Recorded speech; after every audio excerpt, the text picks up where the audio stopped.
చాలా సంతోషం. మంచి పాటను అనుగ్రహించిన యేసయ్యకి మనసారా కృతజ్ఞతా స్తోత్రాలు. మన ఆనందం అంతా ఆయనలోనే ఉంది. మంచిది ప్రియులారా. ఈ పాటే కాదు, నూతన సంవత్సరాన్ని కూడా మరో పాట ఇచ్చాడు యేసయ్య. అది ఇప్పుడు కాదు, అప్పుడు ఇందాం.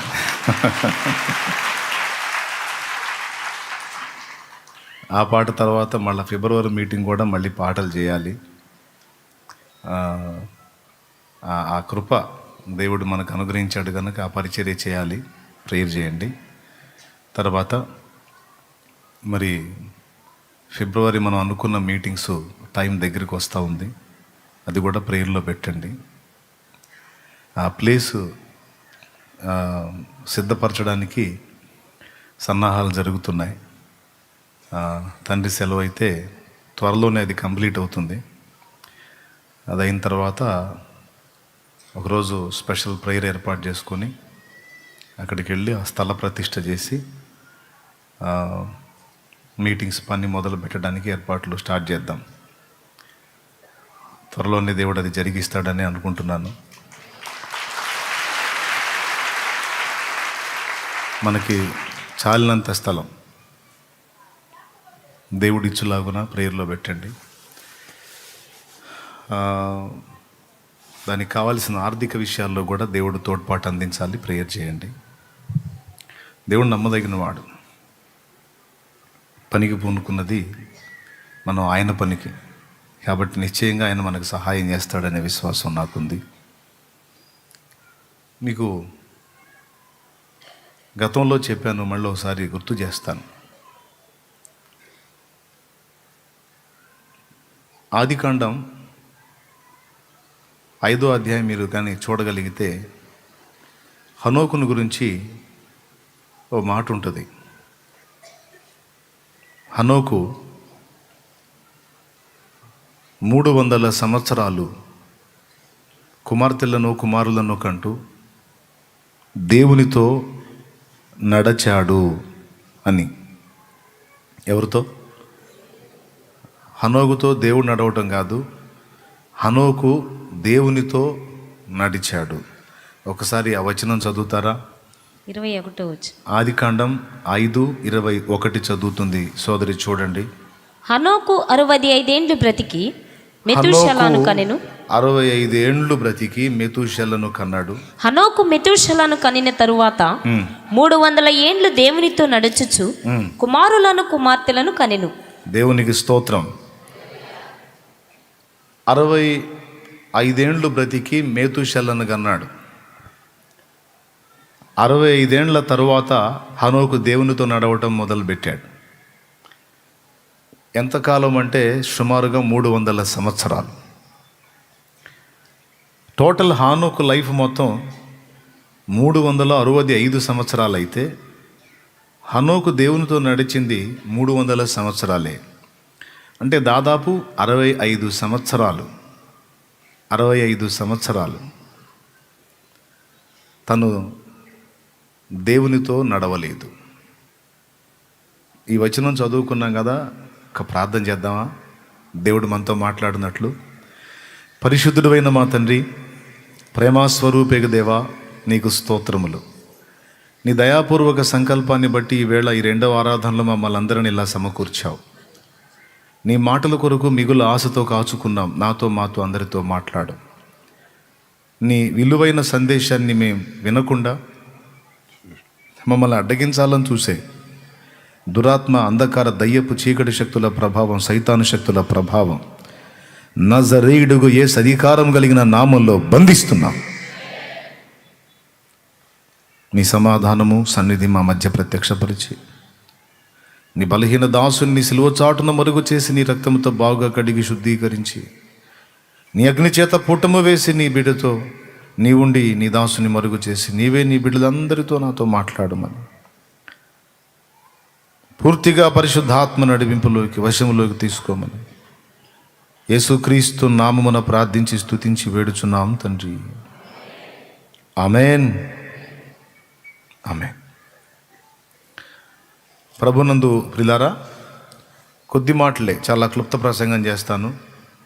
ఎందుకంటే వరుసగా మళ్ళీ మనకి బుధవారం ఉంటుంది, శుక్రవారం ఉంటుంది, శనివారం ఉంటుంది, ఆదివారం ఉంటుంది. కాబట్టి వరుస ప్రార్థనా కూటాలు ఉన్నాయి కనుక సాధ్యమైనంత తొందరగా మిమ్మల్ని బయటపడేటట్టు చేయాలని నేను కోరుకుంటున్నాను.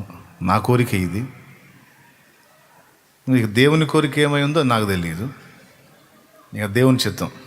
నేనైతే నా అభిప్రాయం చెప్తున్నా. ఇక దేవుడు నడిపింపు కొరకు నేను సిద్ధపడతాను. మీరు కూడా ప్రార్థనాపూర్వకంగా దేవుడిని వేడుకుంటూ, అయ్యా కంట్రోల్ చేయను ఆయన, వాడు మొదలు పెడితే ఆపడు ప్రభా, పగ్గాలే తండ్రి నీకు వందనాలు నాయన అని మీరు కూడా ప్రార్థన చేసుకుంటా. నేను చెప్పేది వినండి, దేవుని మాటలు. హనోకు జీవితకాలం మొత్తం 365 సంవత్సరాలు అయితే హనోకు దేవునితో నడిచిన కాలం 300 సంవత్సరాలు. అంటే అంతకు ముందున్న 65 సంవత్సరాలు దేవునితో నడిచినట్టు మనకు కనపడదు. అంటే లోకంలో నువ్వు నేను బ్రతికినట్టు దేవుణ్ణి ఎరక్క ముందు మనం మన సొంత చిత్తము, సైతాను చిత్తం నెరవేర్చడానికి బ్రతికాం. సైతానుగాడి ఉద్దేశాలు నెరవేర్చాం కొన్ని, మన ఉద్దేశాలు నెరవేర్చుకోవడానికి ప్రాకులాడాం కొన్ని. యేసయ్య మనకు పరిచయం అయిన తర్వాత ఈ రెండు వీగిపోయి ఇక ఆయన ఏం చెబుతున్నాడో దాన్ని అనుసరించి బ్రతకడానికి ఆరాట పట్టు మొదలుపెట్టాం. Praise the lord. ఎప్పుడు ఆయన పరిచయం అయినాక. ఆయన పరిచయం కాకముందు మన ఇష్టం వచ్చినట్టు, మనల్ని ఆడించే సైతాను ఆడించినట్టు మనం ఆడాం. ఈ పరిస్థితి ఈరోజు మనకే కాదు, ఆనాటి భక్తులకు కూడా ఉంది. అబ్రహాం జీవితాన్ని తీసుకున్నా కూడా, అబ్రహాము 170 చిల్లర జీవితం బ్రతికితే అందులో దాదాపు 75 సంవత్సరాల ప్రాయం వరకు అబ్రహాం కూడా స్వచిత్తంలోనే ఉన్నాడు, లోకానుసారిగానే ఉన్నాడు. 75 ఏండ్లప్పుడు కదా దేవుని చిత్తానుసారంగా నడక మొదలుపెట్టింది. అవునా? ఎవరు? అబ్రహాం. మీరు ఆదికాండం 12వ అధ్యాయం 1వ వచనం నుంచి చదువుకుంటే ఇప్పుడు నేను చెప్పిన మ్యాటర్ ఉంటుంది. చదవండి ఒకసారి. యెహోవా, నీవు లేచి నీ దేశము నుండి, నీ బంధువుల యొద్ద నుండి, నీ తండ్రి ఇంట నుండి బయలుదేరి నేను నీకు చూపించే దేశమునకు వెళ్ళుము. నిన్ను గొప్ప జనముగా చేసి నిన్ను ఆశీర్వదించి నీ నామమును గొప్ప చేయుదును. నీవు ఆశీర్వాదముగా నుందువు. నీవు ఆశీర్వాదముగా ఉంటావు. నిన్ను ఆశీర్వదించు వారిని ఆశీర్వదించెదను, నిన్ను దూషించు వారిని శపించెదను. భూమి యొక్క సమస్త వంశములు నీ యందు ఆశీర్వదించబడునని అబ్రహాముతో అనగా, యెహోవా అతనితో చెప్పిన ప్రకారము అబ్రాము వెళ్ళెను, లోతు అతనితో కూడా వెళ్ళెను. ఓకే. అబ్రాము హారాన్ నుండి బయలుదేరినప్పుడు 75 ఏండ్ల ఈడు గలవాడు. ఎన్నేళ్ల వయసు? 75. దేవుని మాట చొప్పున నడక మొదలుపెట్టినప్పుడు అబ్రహాము వయసు 75. దేవుని మాట చొప్పున నడక మొదలుపెట్టినప్పుడు హనోకు వయస్సు 65 ఏండ్లు. నేను దేవుని మాట చొప్పున నడక మొదలుపెట్టినప్పుడు నా వయస్సు 20 ఏండ్లు. దేవునికి స్తోత్రం కలుగును గాక. అంటే 20 సంవత్సరాలప్పుడు దేవుని దర్శనం పొందాను, దైవస్వరం విన్నాను, దేవునితో నడవాలని తీర్మానించుకొని నడక మొదలుపెట్టి ఆ నడకలో మొదటి అడుగుగా మారు మనసు పొంది, 2వ అడుగుగా బాప్తిస్మం పొంది, 3వ అడుగుగా పరిశుద్ధాత్మను పొందుకొని, 4వ అడుగుగా సువార్త ప్రకటించి, 5వ అడుగుగా ఒక కాపరినై ఈరోజు దేవుని సేవ చేస్తూ ఉన్నాను. అంటే నా జీవితంలో కూడా ఒక 20 సంవత్సరాలు దేవుని పట్టించుకోకుండా, సృష్టికర్తని ఎరగకుండా, నా స్వబుద్ధిని ఆధారం చేసుకొని నా సొంత ఇచ్ఛలలో, సొంత ఆలోచనలో నెరవేర్చుకోవడానికి ప్రయాణించిన రోజులు ఉన్నాయి. ఇక మీ జీవితాల్లో కూడా దాదాపు అలాంటి మీ అందరి జీవితాల్లో కూడా ఉండే ఉంటాయి. కొన్ని సంవత్సరాలు దేవుని చిత్తాన్ని ఎరగక, దేవుడు కుడికి వెళ్ళు అంటే నువ్వు ఎడమకి వెళ్ళావు, దేవుడు ఎడమకు వెళ్ళంటే నువ్వు కుడికి వెళ్ళావు. కానీ ఒకానొక ఘట్టంలో దేవుడు నిన్ను దర్శించాడు. హనోకును దర్శించినట్టు, నన్ను దర్శించినట్టు, నోవాను దర్శించినట్టు, అబ్రాహామును దర్శించినట్టు, ఏదో రూపేణ, ఏదో ఒక విధంగా ఆయన నీ జీవితంలోకి ఎంటర్ అయ్యాడు. దేవుడు నీ జీవితంలోకి ప్రవేశించిన తర్వాత నీ నడక మారిపోయింది. చాలా వరకు ఇప్పుడు నీ నడక ఎలాగైపోయిందంటే, అంతకుముందు నీ ఇష్టం వచ్చినట్టుగా నువ్వు నడవటం అనేది ఇప్పుడు లేదు. చాలా వరకు పరిమితి చేయబడ్డావు, హద్దుల్లోనికి వచ్చేసావు. ఇక దేవుని కనుసన్నల్లో అదుపాజ్ఞల్లో బ్రతకడానికి నిన్ను నువ్వు నియంత్రించుకోవటం మొదలుపెట్టావు. అందుకు సంతోషించి దేవుని మహిమపరుస్తున్నాను. హల్లెలూయా. అంతకుముందు మన మీద ఎవరి పెత్తనం లేదు, ఎవరి అథారిటీ లేదు, మనల్ని ఎవరు అడిగేది లేదు, మన ఇష్టం. కానీ ఇప్పుడు మనకి రెండు ఉన్నాయి. ఆనాడు మనకెవరూ లేరు, మన ఇష్టం వచ్చినట్టు ఊరేగాం. మనకి ఏదైనా దెబ్బ తగిలినా మనల్ని ఆదరించే వాళ్ళు కూడా లేరు. కానీ ఈరోజు మనకి దెబ్బ తగిలితే ఆదరించేవాడు ఉన్నాడు. మనం అడుగులు జారడానికి ప్రయత్నిస్తే గద్దించి బుద్ధి చెప్పేవాడు కూడా ఈరోజు మనకున్నాడు. ఆయన మన ప్రభు, మన దేవుడు. దేవునితో నడక మొదలు పెడితే రెండు లభిస్తాయండి. ఒకటి ఆదరణ లభించిద్ది, రెండవది గద్దింపు కూడా లభించిద్ది. పిచ్చగా తిరగడానికి ఒప్పుకోడుగా. ఈ భక్తుల జీవితాలను చదివినప్పుడు కొన్ని సంవత్సరాలు వాళ్ళు కూడా తమ సొంత ఇష్టానుసారంగా తిరిగి జీవించి చివరికి దేవుణ్ణి తెలుసుకొని ఆయన యొద్దకు వచ్చి ఆయనకు తమను తాము లోబరుచుకొని బ్రతకటం మొదలుపెట్టారు. దేవునితో నడవటం అంటే ఇప్పుడు అబ్రహాం దేవునితో నడక మొదలుపెట్టాడు, హనోకు. అలాగే నోవహు గురించి కూడా అదే ఉంటుంది. ఆదికాండం 6లో నోవహు దేవునితో నడచెను అనే మాట ఉంటుంది. దేవునితో నడవటం అంటే దేవుడు ముందు పోతా ఉంటే మనం వెంట పోతా ఉండటం అనే పిక్చర్ మనకు కనపడేది ఊహలో. దేవుడు ముందు వెళ్తూ ఉంటే మనం వెంటబడి పోవటం. ఇంతకు దేవుడు ఎటుపోతున్నాడు? ఎటుపోతే అటు. ప్రియులారా, దేవునితో నడక అంటే ట్రైన్ ఇంజన్ ముందు పోతే బోగిళ్ళన్నీ వెనక ఫాలో అయినట్టు, ఇంజన్ ఎటుపోతే అటు బోగిళ్ళు ఫాలో అయినట్టు కాదు. దేవునితో నడవటము అంటే మన జీవితాల్లోకి దేవుని అజమాయిషీని, దేవుని అధికారాన్ని అనుమతించి ప్రతి విషయంలోనూ ఆయన నడిపింపులను పొందటం. ప్రతి విషయంలోనూ ఆయన నడిపింపులను పొందటం. హల్లెలూయా. గట్టిగా చెప్పాలి, ఇంకొకసారి చెప్పాలి. బ్రిస్టల్ వాడు జార్జ్ ముల్లర్, చార్లెస్ కౌమెన్ అనేటువంటి ఒక దైవజనురాలు ఆయనను గురించి ఒక సాక్ష్యం రాసింది. ఎడారిలో సెలయేర్లు అనేటువంటి ఒక బుక్లో చార్లెస్ కౌమెన్ అనే సోదరి జార్జ్ ముల్లర్ అనే దైవజనుడి గురించి, ఒక ఓడ నడిపే కెప్టెన్ ఎవరైతే ఉన్నారో ఆయన ఇచ్చినటువంటి సాక్ష్యం ఒకటి రాసింది ఆమె. నేను చాలాసార్లు ఆ సన్నివేశాన్ని చదివా. కానీ ఎన్నిసార్లు చదివినా అందులోని మాటలు ఎందుకు నాకు క్రొత్తగా అనిపిస్తాయి, తీయగా అనిపిస్తాయి. నేను ఇప్పటికి చాలాసార్లు చదివాను ఆ సన్నివేశాన్ని, కానీ మళ్ళీ అందులోని మాటలు నాకు చాలా ప్రోత్సాహంగాను పురికొల్పుగాను ఉంటాయి. ఆయన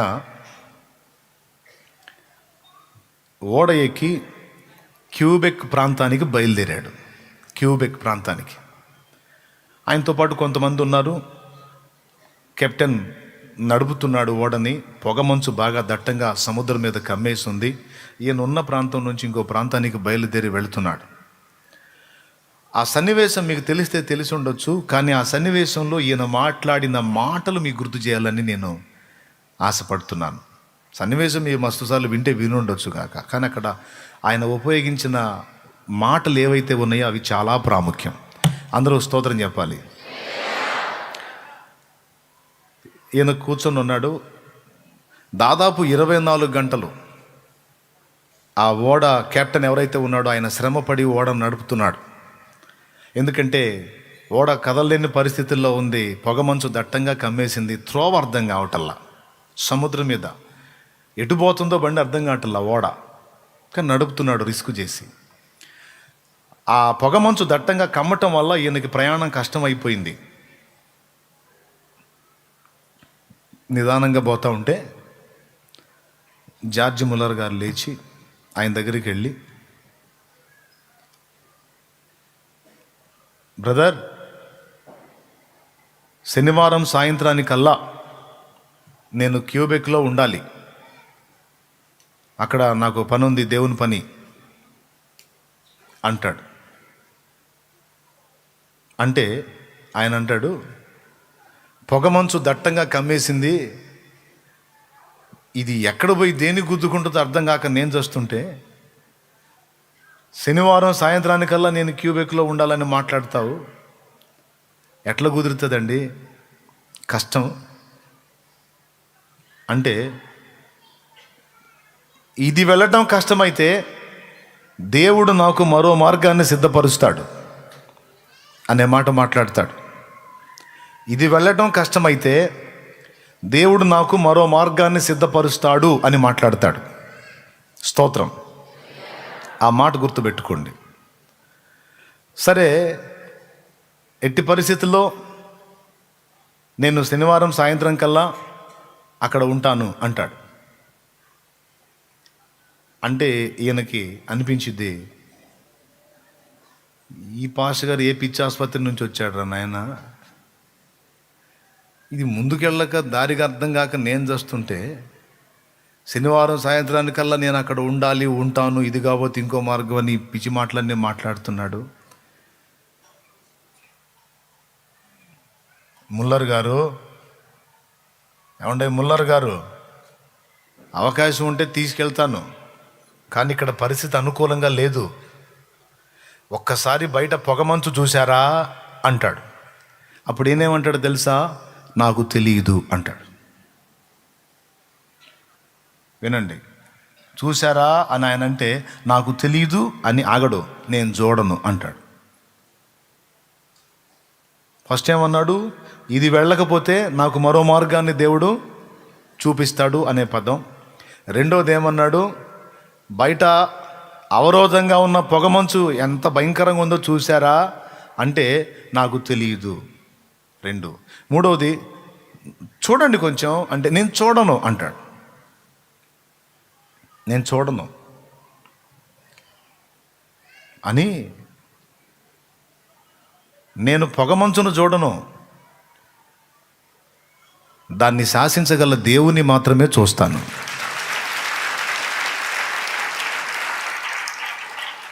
ఆయన విచిత్రంగా ఉన్నాడు చూడండి. దేవునికి స్తోత్రం కలుగును గాక. ఆయన జార్జ్ ముల్లర్ గారు అవరోధంగా ఉన్న అవరోధాలని పొగమంచును చూడను, దానిని శాసించి నా త్రోవకు అడ్డుగా ఉన్న దాన్ని తొలగించగల దేవుని మాత్రమే చూస్తాను.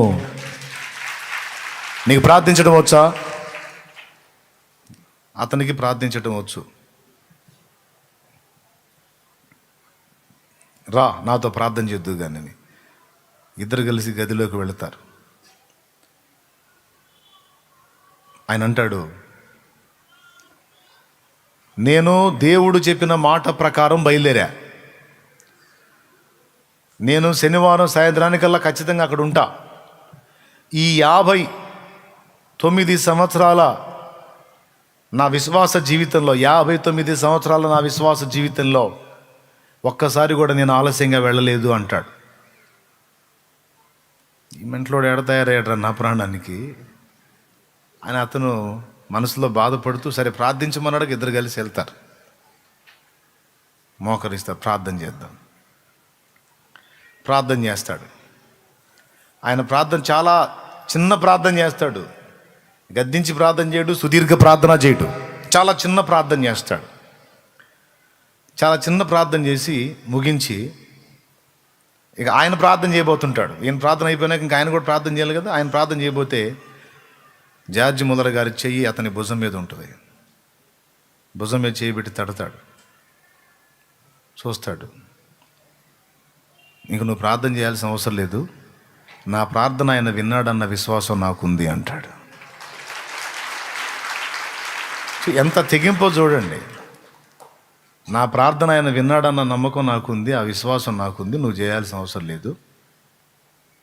ఎందుకంటే ఆయన చెప్తాడు, 59 సంవత్సరాలుగా ఆయనేందో నాకు తెలుసు. 59 సంవత్సరాలుగా ఒక్కరోజు కూడా ఆయన నడిపింపును పొందని రోజు నా జీవితంలో లేదు అంటాడు.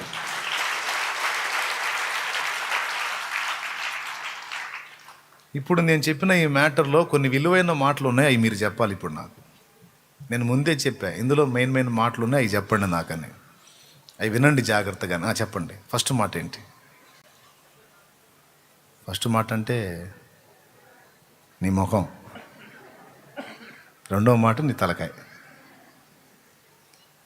చాలా చిన్న స్టోరీయే, కానీ పెద్ద మాటలు ఉన్నాయి. అందుకే ఎన్నిసార్లు చదివినా నాకు మళ్ళీ చదవాలనిపిస్తూ ఉంటుంది. మళ్ళా చదువుతా.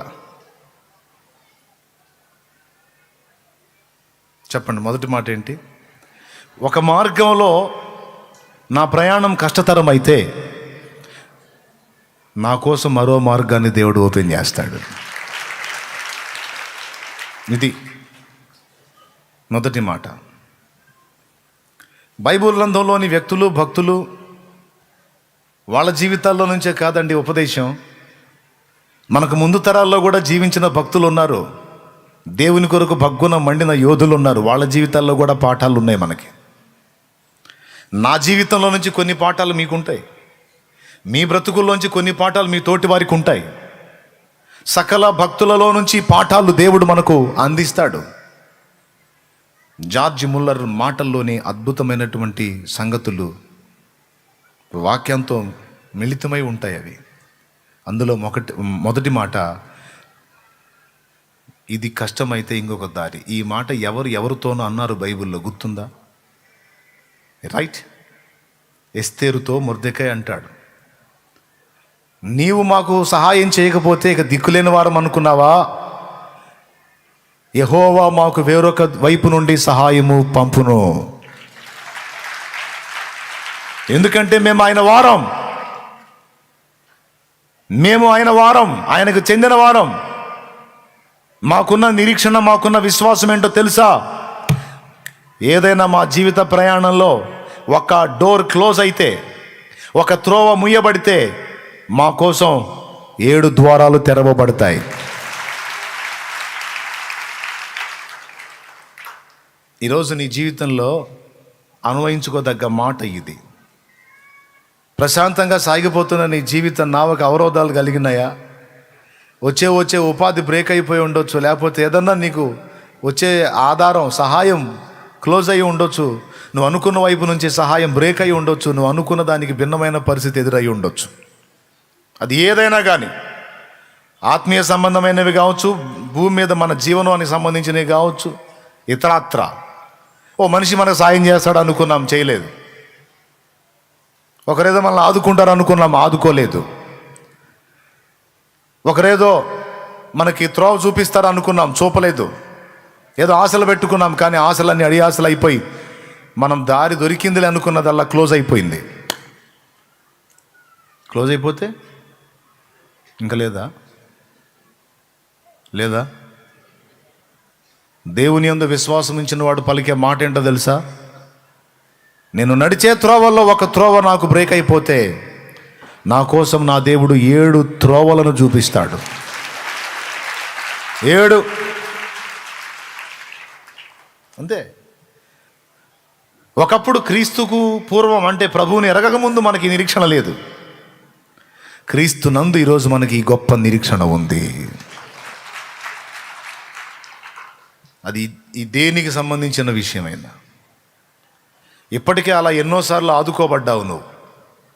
ఇప్పటికే అలా ఎన్నోసార్లు కాపాడబడ్డావు నువ్వు ఆయన కృపతో. ఈ ప్రక్క నుంచి మనకేదో దారి దొరికిందిలే అనుకుంటే అది బ్రేక్ అయింది. వెంటనే నీ కోసం దేవుడు మరో దారి చూపించాడు. అది కూడా బ్రేక్ అయిందని దేవుని వైపు చూస్తే మళ్ళీ ఇంకొక దారి చూపించి, ఇట్లా ఎన్ని దారులు నిన్ను కాపాడుకుంటూ వచ్చాడో నువ్వు సాక్ష్యం ఇవ్వగలవా? నా జీవితంలో ప్రభువుతో నడిచిన నా ప్రయాణంలో పలు దఫాలు నాకు అలా ద్వారాలు తెరవబడ్డాయి అన్న అనేక పర్యాయాలు. అంటే చెయ్యొద్దు, నేను సంతోషిస్తాను, పక్కన వాళ్ళు కూడా సంతోషిస్తారు. అనేక పర్యాయాలు అట్లా కాపాడబడ్డావు కదా, ఆదుకోబడ్డావు కదా. నువ్వు భయపడ్డావు, అయ్యో దారి ముయ్యబడిందే, ఇంకా నా గతి ఏంటి అని. వెంటనే దేవుడు ఏం చేశాడు? నీ వెన్ను తట్టాడు, భయపడకు, ఇదిగో నీ కోసం మరో దారి తీసుంచాను. హల్లెలూయా, హల్లెలూయా. అయ్యో నా జీవితం చేజారిపోయింది. దేవుడు అన్నాడు, లేదు లేదు, నా చేతుల్లో ఉందండి. దేవునికి మహిమ కలుగును గాక. హల్లెలూయా. ఎంత నిరీక్షణ, ఎంత విశ్వాసం ఉంటే ఆ మాట వస్తుందండి మన నోట. ఎప్పుడైనా మన జీవితంలో ఏ సన్నివేశం ఎదురైనా మన నోట నిండుగా ఉండాల్సిన మాట అది అని ఆ భక్తుడు నేర్పుతున్నాడు. నా కోసం నా దేవుడు ఒక ద్వారం ముయ్యబడితే నా కోసం 10 ద్వారాలు తీసి నన్ను నడిపించగల దేవుడు నా దేవుడు నాకు చాలు, ఆయన ఉన్నాడు. కృంగిపోయే మాటలు మాట్లాడే వాళ్ళు ప్రక్కన ఉంటారు. అయ్యో ఇది ఇలాగ అయిపోయింది, ఇంకెలా? అయ్యో ఇది ఇలా జరిగింది, ఇంకెలా అన్న ప్రశ్న నీది, నాది కాదు. ఇంకెలా అని నేను అనక మునిపే నా గురించి ఆలోచించి నాకు మార్గం సరళం చేసే దేవుడు నాకున్నాడు. ఏలియా, కరువుని గురించి ప్రకటించావు కదా, కరువు స్టార్ట్ అయింది. కెరీతు వాగు దగ్గర దాగి ఉండు, అక్కడ నిన్ను పోషించున్నట్లు నేను కాకోలములకు ఆజ్ఞాపించి తిని. కాకోలములు అంటే అయ్యేందో అనుకునేరు, కాకులు. ఎవరికి ఆజ్ఞాపించాను అన్నాడు చూడండి ఒకసారి. రాజుల మొదటి గ్రంథము 17వ అధ్యాయము, రాజుల మొదటి గ్రంథము 17వ అధ్యాయము, ఆ వచనం మాత్రం చదువమ్మా. 4వ వచనం నుంచి చదువు. ఆ వాగు నీరు నీవు త్రాగుదువు, అచ్చటికి నీకు ఆహారం తెచ్చినట్లు నేను కాకోలములకు ఆజ్ఞాపించితనని అతనికి తెలియజేయగా. అద్దుగో. ఏమండి, ఈ విచిత్రమైన విషయం వినండి. అక్కడ నీకు ఆహారము తెచ్చినట్లు నేను ఎవరికి ఆజ్ఞాపించాను అన్నాడు? నేను కాకులకు ఆజ్ఞాపించాను అన్నాడు. కాకులు ఏమన్నా ఫోన్ చేసినాయి ఏలియాకి? హలో ఏమండి, ఏలియా గారు మీరేనా? అవునాయా? ఆ ప్రభు చెప్పాళ్ళండి మీకు ఫుడ్ ఏర్పాటు చేయమని మాకు చెప్పాళ్ళండి. ఎక్కడుంటారు మీరు? ఫలానా కెరీతు వాగు దగ్గర ఉంటాను. వాగు దగ్గర ఉంటారా? అట్లయితే ఈ ప్రక్క నుంచి అటు వెళ్ళాలి. రే అబ్బాయ్, రే పిల్ల కాకులు, పెద్ద కాకులు, ఫ్రెండ్ కాకులు, బంధు కాకులు, బంద కాకులు మొత్తం రెడీగా అంటారు. ఏలియా గారికి మన ఫుడ్ తీసుకెళ్ళాలి, రెడీగా తొందరగా అని అన్న కాకులు మాట్లాడినాయి ఏలియా. కరువు వస్తుంది కనుక నీకు ఆహారం ఉండదు, నేను చెప్పిన ప్రదేశంలోకి నువ్వు వెళ్ళు, అక్కడ నేను నీకు ఆహారం ఏర్పాటు చేశాను అన్నాడు. భక్తుడిని పంపించాడు, ఆ ప్రదేశానికి వెళ్ళు, నువ్వు అక్కడ నీకు పోషించేటట్టు ఏర్పాటు చేశాను. ఒకటి, నీళ్ళకేమో కెరీతు వాగు దగ్గర నీళ్ళు తొందరగా ఎండిపోవు, చాలా కాలం ఉంటాయి కనుక నీళ్లు తాగుతావు.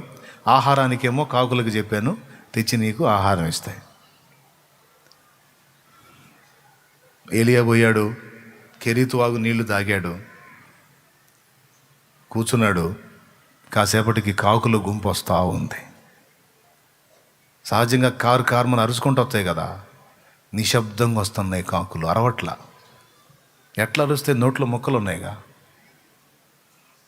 కాకులు, రొట్టెలు, మాంసము. చూడండి, శ్రేష్ఠ భోజనం. మరి ఆడ సంపాదించినవి ఏమై డైరెక్ట్గా పైకి పోయి తెచ్చినాయో, ఎక్కడ ఎంత దూరం నుంచి మోసుకొస్తున్నాయో తెచ్చి ఏలియా దగ్గర దిగినాయి, దిగి కుప్పబోసినాయి, వెళ్ళిపోయినాయి. మీరు గుర్తుపెట్టుకోవాలి, నీకు ఒక ద్వారం బ్రేక్ అయిపోయింది, ఒక ప్రక్క నుంచి సహాయం ఆగిపోయింది, ఒక ప్రక్క నుంచి ఆదరణ కోల్పోయింది, ఒక ప్రక్క నుంచి నీడ తొలగిపోయింది అనే భయం నీకుంటే ఈరోజు దేవుడు నీతో మాట్లాడుతున్నాడు. నీ కోసం అవసరమైతే కాకులకు ఆజ్ఞాపిస్తాడు ఆయన. 7 మార్గాలలో నీకు సహాయం చేయగలడు ఆయన. ఎన్నడూ నీ నోట అయ్యో ఇంకిప్పుడు ఎట్లా చేయాలి, అయ్యో ఎలా అన్న క్వశ్చన్ ఏవాకు. ఎలా చేయాలి అంటే సమస్యను నువ్వు డీల్ చేసుకుంటున్నట్టు. ఎలా చేయాలి అని అవిశ్వాసి అంటే విశ్వాసివైన నీవు ఎలా చేయాలి అనే ప్రశ్న నాది కాదు, అది నా దేవుడిది. ఆ ప్రశ్న నాది కాదా, ఎప్పుడో ముందే వేసేసుకొని సమాధానం కూడా రెడీ చేసి పెట్టాడు నా యేసయ్య. కెరీతు వాగు దగ్గర నీళ్ళు ఎండిపోయినాయి, కాకులు వస్తున్నాయి, రొట్టెలు మాంసం వేస్తున్నాయి, కానీ నీళ్ళు ఎండిపోయినాయి. మరి ఇప్పుడు ఎట్లా? చూడండి, ఏలియా భయం అన్న ఎవరికన్నా ఫోన్ చేసుకుని ఏలియా ఏమన్నా మాట్లాడుకున్నాడా? నో. మళ్ళా యెహోవా వాక్కు ప్రత్యక్షమైంది ఏలియాకి. ఏలియా, చిత్తం ప్రభువా, నీవు లేచి సారెపతు ప్రాంతానికి వెళ్ళు, అక్కడ నీవు పోషింపబడినట్లు ఒక విధవరాలికి సెలవిచ్చాను అన్నాడు. దేవునికి మహిమ. ఎవరికి సెలవిచ్చాను అన్నాడు?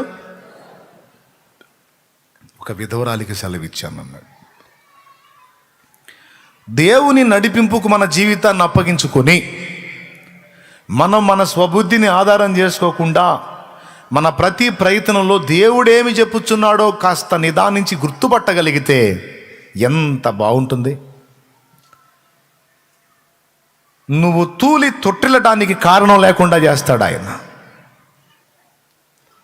అవకాశమే లేకుండా చేస్తాడు. నీ అడుగు ఇరుకున పడకుండా ఆయన చేస్తాడు. కానీ ఆయన నడిపింపును పొందాలి. ఆ నడిపింపు కోసం సాధన చేయాలి. అనుక్షణం ఆయన స్పర్శని గుర్తుపట్టగలగాలి. అది ఉంది ఏలియాకి. కాకులు వస్తాయి పో అంటే మెల్లకుండా పోయి కూర్చున్నాడు. మనమైతే ప్రభా ఎన్నింటికి వస్తాయి ప్రభా? ఆయన కాకులు రొట్టెలు దాటిపోయింది ప్రభా. ఆయన ప్రభా కాకులు ఏం తీసుకొస్తున్నాయి? కాకులకు సెలవిచ్చానంటే కాకులు ఏవేవో తింటాయి, అవి తీసుకొస్తాయా? అయినా కాకులు ఏం తెస్తాయి బ్రో? ఇట్లాంటి అడ్డ ప్రశ్నలు ఇలా. ఏమండి, ఈ గ్రహంలో కాకులు కాకపోతే వేరే గ్రహంలో కాకులు తెప్పించి పెట్టిస్తాడు నీకు. ఈ గ్రహంలో కాకులు దరిద్రపోయి తింటే వేరే గ్రహంలో కాకులు ఫ్రెష్గా తినే తీసుకొచ్చి ఇస్తాడు నీకెందుకు? ఆయన కాకితోనో కోకిలతోనో పంపిస్తే నోరు మూసుకొని తిను, స్తోత్రం చెప్పుకో. అయిపోయింది. ఆ నీళ్ళు ఎండిపోయినాయి. నీళ్లు కావాలి కదా ఇప్పుడు. ఏమమ్మా, ఏం కావాలి? ఎండిపోయినాయి. మళ్ళీ ఏం చెప్తున్నాడు? ఒక విధవరాలతో నేను మాట్లాడాను, అక్కడ ఆమెకు సెలవిచ్చాను, నిన్ను పోషించిద్ది పో అన్నాడు. ఏదో బాగుందని పోయాడు ఆడికి. పోతే ఆమె పొలాలు ఏరుకుంటుంది. పొలాలు ఏరుకుంటున్న ఆమె దగ్గరికి వెళ్ళి పలకరిచ్చాడు. అమ్మా కాస్త నీళ్ళు ఇస్తావా అంటే, నీళ్ళ బాబు తెస్తానయ్యా అని బయలుదేరి ఆ చేత్తోనే ఓ చిన్న అప్పం చేసుకొని రా అమ్మా అన్నాడు. అప్పం అంటే ఓ చిన్న రొట్టె. ఆమె ఏమందో తెలుసా? అయ్యా నీ అవతారం చూస్తే నువ్వు ప్రవక్తలా కనపడుతున్నావు. గొంగళ దుప్పటి, చేతికర్ర, నడికట్టు, నీ వ్యవహారం అంతా నువ్వు ప్రవక్తవని అర్థమైంది. కానీ నా పరిస్థితి చెబుతా ఇను. తొట్టిలో పట్టెడు పిండి, బుడ్డిలో కొంచెము నూనె. నేను నా కుమారుడు చావక మునుపు రొట్టెలు చేసుకొని తిని బతుకుదామని పుల్లలు ఏరుకోవడానికి వచ్చానయ్యా అందామా. దేవుడు ఏం చెప్పాడు? అక్కడ ఆమెతో నేను మాట్లాడాను, ఆ విధవరాలికి సెలవిచ్చాను, నువ్వు పో అన్నాడు. ఆమె దగ్గరికి పోతేనేమో నాకే లేక నేను లాటరీ కొడుతుంటే నువ్వెవరు బాబు నాకు ఒక అప్పం చేయమంటావు? దేవునికి స్తోత్రం, హల్లెలూయా. నాకే లేక నేను అల్లాడుతుంటే నువ్వు వచ్చి ఆ చేత్తోనే ఆ చిన్న మొక్కజా ఒక అప్పడందే ఒక చెప్పడందే అని నాకు చూస్తావు ఏంది?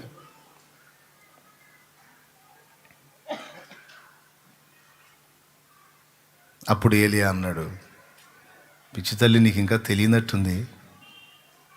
కరువు కాలము తీరు వరకు నువ్వు చెప్పిన తొట్టిలోని ఆ పట్టెడు పిండి తరగదు, ఆ బుడ్డిలో ఉన్న కొంచెము నూనె తరగదు. కరువు కాలమంతా నీవును నీ ఇంటి వారును మనము బ్రతుకున్నట్లు మనల్ని పోషించుటకు దేవుడు సెలవిచ్చి ఉన్నాడు.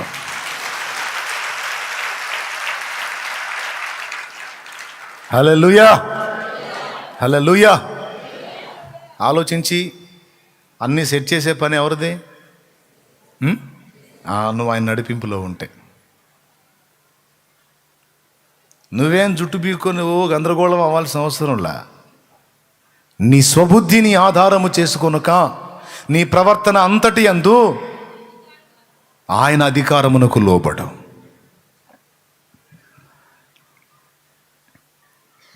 స్టీవెన్సన్ అన్న మంచి పాట పాడాడు.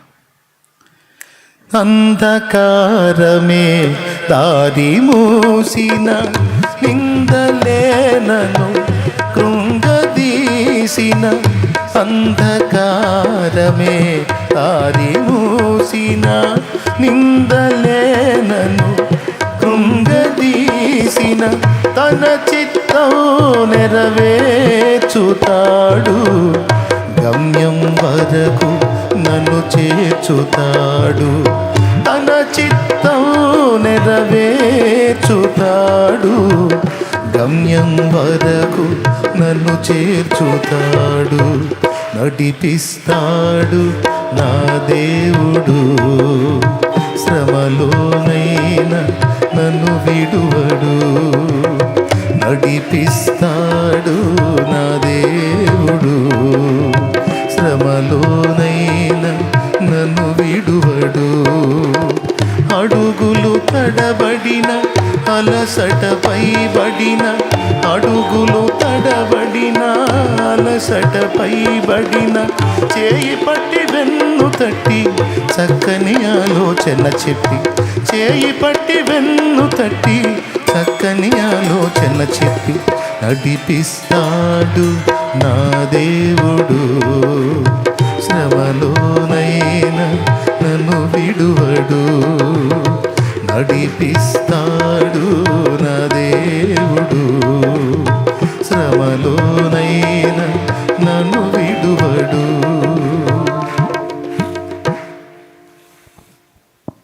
ఏమనాలి పుల్లారావు? పుల్లారావు ఏమనాలి? నాకు వేరొక ప్రక్క నుంచి దేవుడు అది కూసో, థ్యాంక్ యూ. నాకు వేరో వైపు నుంచి దేవుడు సహాయం చేస్తాడు, నాకేం టెన్షన్ లేదు. ఎందుకంటే ఆలోచించే పని ఆయన తీసుకున్నాడు.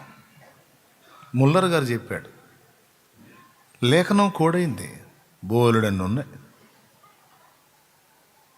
యెహోవాయే మీ పక్షమున యుద్ధము చేయును, నీవు వెళ్ళవలసిన త్రోవ నీకు చూపించాయన్న దానిలో నిన్ను నడిపిస్తాడు.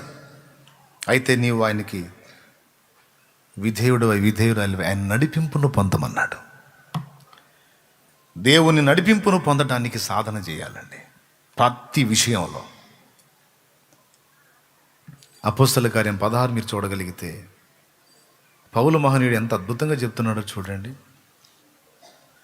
త్వరగా తీయండి, అపోస్తల కార్యం 16 ఒకసారి తీయండి.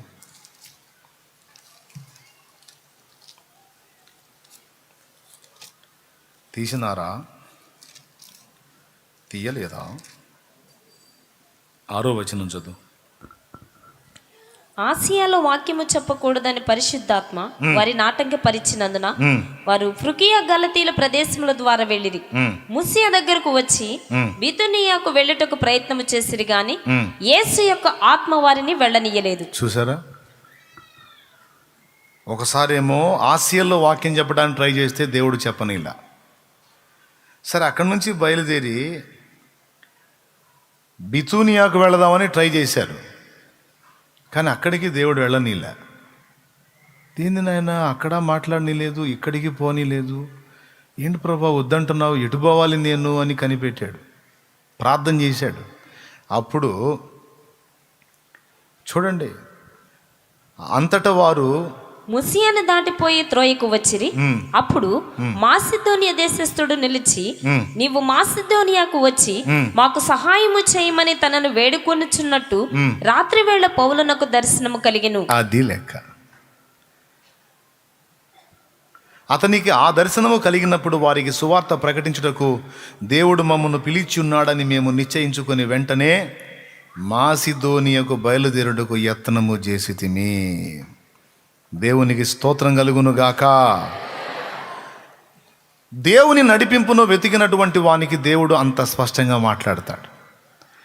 ఆసియాలో మాట్లాడి అక్కడ ఉందాం అనుకుంటే అక్కడ ఉండనిలా, పోనీ ఇక్కడ వద్దంటున్నాడు దేవుడు, ఎందుకనో ఇక్కడ ఒప్పుకోవటం లేదు, ఇక్కడికి అనుమతించట్లేదు, ఇక్కడికి ప్రేరణ కలగట్లేదు, దేవుడు స్పందించట్లేదు ఈ విషయంలో. సరే, బీతునియాకి వెళ్దామని అక్కడ ట్రై చేశారు, అక్కడికి పోనీలా, అది అక్కడ కూడా ఆటంకపరుస్తున్నాడు దేవుడు, అనుమతి ఇవ్వట్లేదు. దేవా నీ చిత్తం ఏమైంది? అని దేవుని సన్నిధిని కనిపెట్టాడు, ప్రార్థన చేశాడు, దర్శనం కలిగింది. ఆ దర్శనంలో ఏం కనపడుతుంది? మాసిదోనియా దేశస్థుడు ఒకడు నిలబడి పౌలు వైపు చూచి నమస్కరించి అడుగుతున్నాడట, మాకు సహాయము చేయమని. ఎవరు చూపించారు అతనికి? పౌలు మహనీయునికి దర్శనంలో ఈ మాసిదోనియా దేశస్థుడిని ఎవరు చూపించారు? యేసయ్య చూపించాడు.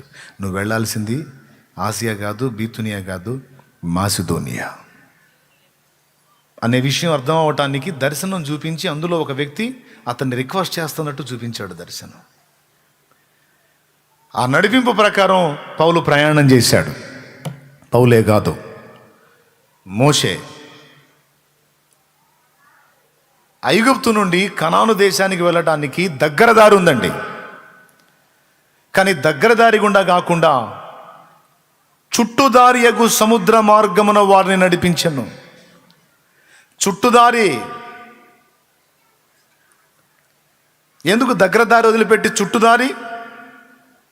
త్రోవలో వారికి ఎదురయ్యే యుద్ధమునకు భయపడి వెనుకకు మళ్ళుదురనుకొని చుట్టుదారి యొక్క సముద్రపు మార్గమును వారిని నడిపించాడు. ఎందుకంటే వాళ్ళు తిరిగి పారిపోవటానికి వీలు లేకుండా సముద్రం యువతల వైపు ఉన్నంత వరకు, లేకపోతే దగ్గర దారి కనానుకు దగ్గర దారిలో గుండా వాళ్ళు ప్రయాణం చేస్తే వాళ్ళకి ఎదురు శత్రువులు వచ్చినా ఐగుప్తుకు పారిపోతారు. ఐగుప్తు రాజైన ఫరో దరిమినా కొట్టొద్దు సార్ వచ్చేస్తామని అన్నకి వెళ్ళిపోతారు. ఇప్పుడు దేవుడు ప్లాన్ ఏంటో తెలుసా? వీళ్ళు చెంచలేషులని ఆయనకు తెలుసు. దేవునికి స్తోత్రం. ఎవరు వీళ్ళు?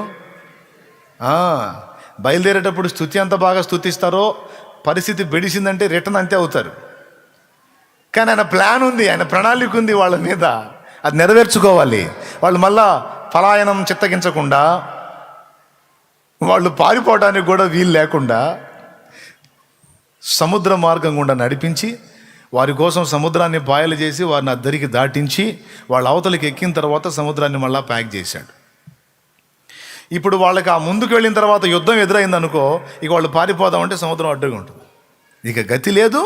వాళ్ళు యుద్ధం చేసినా సరే ముందుకే సాగాలి, కానీ వెనక్కి రావడానికి లేదు. హల్లెలూయా, గట్టిగా చెప్పు. అందుకు చుట్టుదారిని గుండా నడిపించాడు వారిని. మోషేతో చెప్పాడు అన్నమాట. మోషే ఆర్గ్యుమెంట్ చేయలే. అటెందుకు ప్రభా, సముద్రంకి వెళ్ళి కమ్మని దారి ఉంటే, ఐగుప్తు నుంచి కనానుకు దారి ఉందిగా ప్రభా, దగ్గర దారి ఉంటే అటెందుకు ప్రభా అనలా. నువ్వు ఇటు పోవద్దు ఇటు పో అన్నాడు. నాకు తెలిసి మోషే ఇటు తెస్తున్నప్పుడు వాళ్ళందరూ అనుంటారు, ఈ దారి తెస్తున్నాడు ఏంది, ఆ దారి దగ్గర దారి కదా అని. ఆయన వెళ్ళమంటున్నాడు, నేను వెళ్తున్నా, ఇష్టమైతే రాండి లేకపోతే లేదు. ఇప్పుడు మిమ్మల్ని అన్ని కార్యాలు చేసి నా చేత బయటికి తెప్పించాడు కదా, మరి ఇన్ని కార్యాలకు నన్ను వాడుకున్నాడు కదా. ప్రభువుని నమ్మండి, ఆయన ఏర్పరిచిన ప్రవక్తనైన నన్ను నమ్మండి. హల్లెలూయా. ఆయన చెప్పిన ప్రకారం నేను తీసుకెళ్తున్నా, ఆయన మాట చొప్పున నేను మిమ్మల్ని నడిపిస్తున్నా. ఇంకా రావటానికి మీకేంటి? మౌనంగా ఫాలో అయ్యారు. చివరికి నేను చెప్పింది చేశాడు. అక్కడ వాళ్ళు తిరిగి పారిపోకుండా సముద్రాన్ని అడ్డు పెట్టేశాడు అన్నమాట.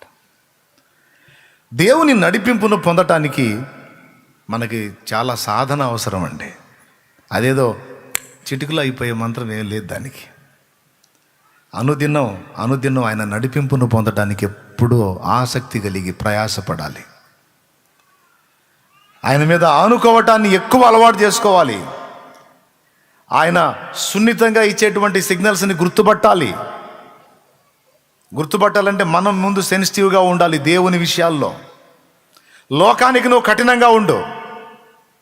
కొంతమంది దేవుని విషయంలోనేమో కఠినంగా మొద్దుబారిపోయి ఉంటారు, లోక సంబంధమైన విషయాల్లో చురుగ్గా ఉంటారు. ఎంత షార్ప్ అంటే లోకస్తులకే ఆశ్చర్యం, అంత చురుగ్గా ఉంటారు లోక వ్యవహారాల్లో. చర్చిలో కూర్చున్న వాళ్ళు కూడా చూడండి, మీరు వాక్యం చదువుతుంటానా కొంతమంది అసలు ఈ స్వాప్ ఏందని ఆలోచించరు. ఏదో వచ్చాము 4 మాటలు కూర్చొని తింటే బాగుంటుంది, ఏదో దీవెనంట అని కూర్చొనే వాళ్ళు ఎక్కువ. వీడు ఏదో చెబుతున్నాడు, మొత్తానికి ఏదో నేర్చుకోవాల్సిన విషయం ఉంది అనుకునేవాళ్ళు తక్కువ.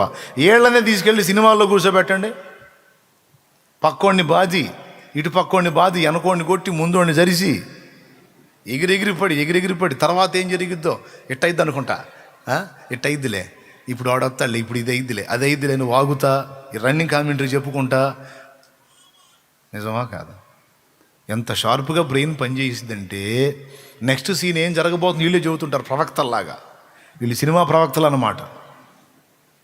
హాల్లో కూర్చొని ఆ నెక్స్ట్ సన్నివేశం రాకముందు వీళ్ళే ప్రవచిస్తుంటారు, ఇప్పుడు జరిగింది చూడు, ఇప్పుడు అది జరిగింది చూడని.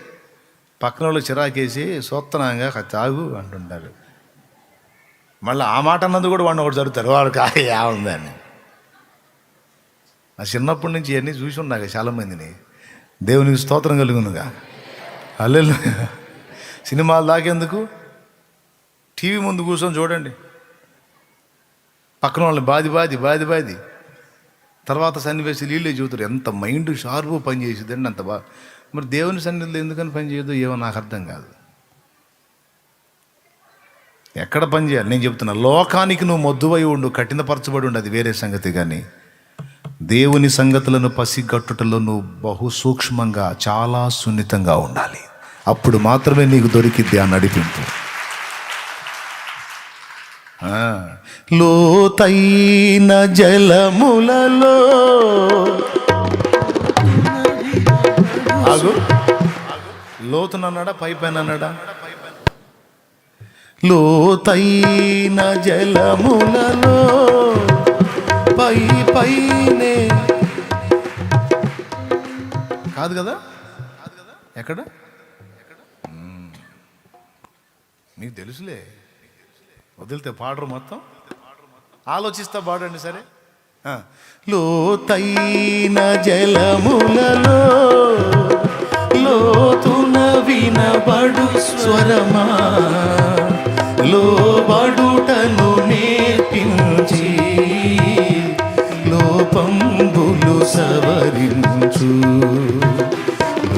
లోనున్న ఈవులలో లోటైన నా బ్రతుకు లోపించని అర్పణగా లోకేశ చేయుమయా, లోపించని అర్పణగా లోకేశ చేయుమయా, నడిపించు నానా.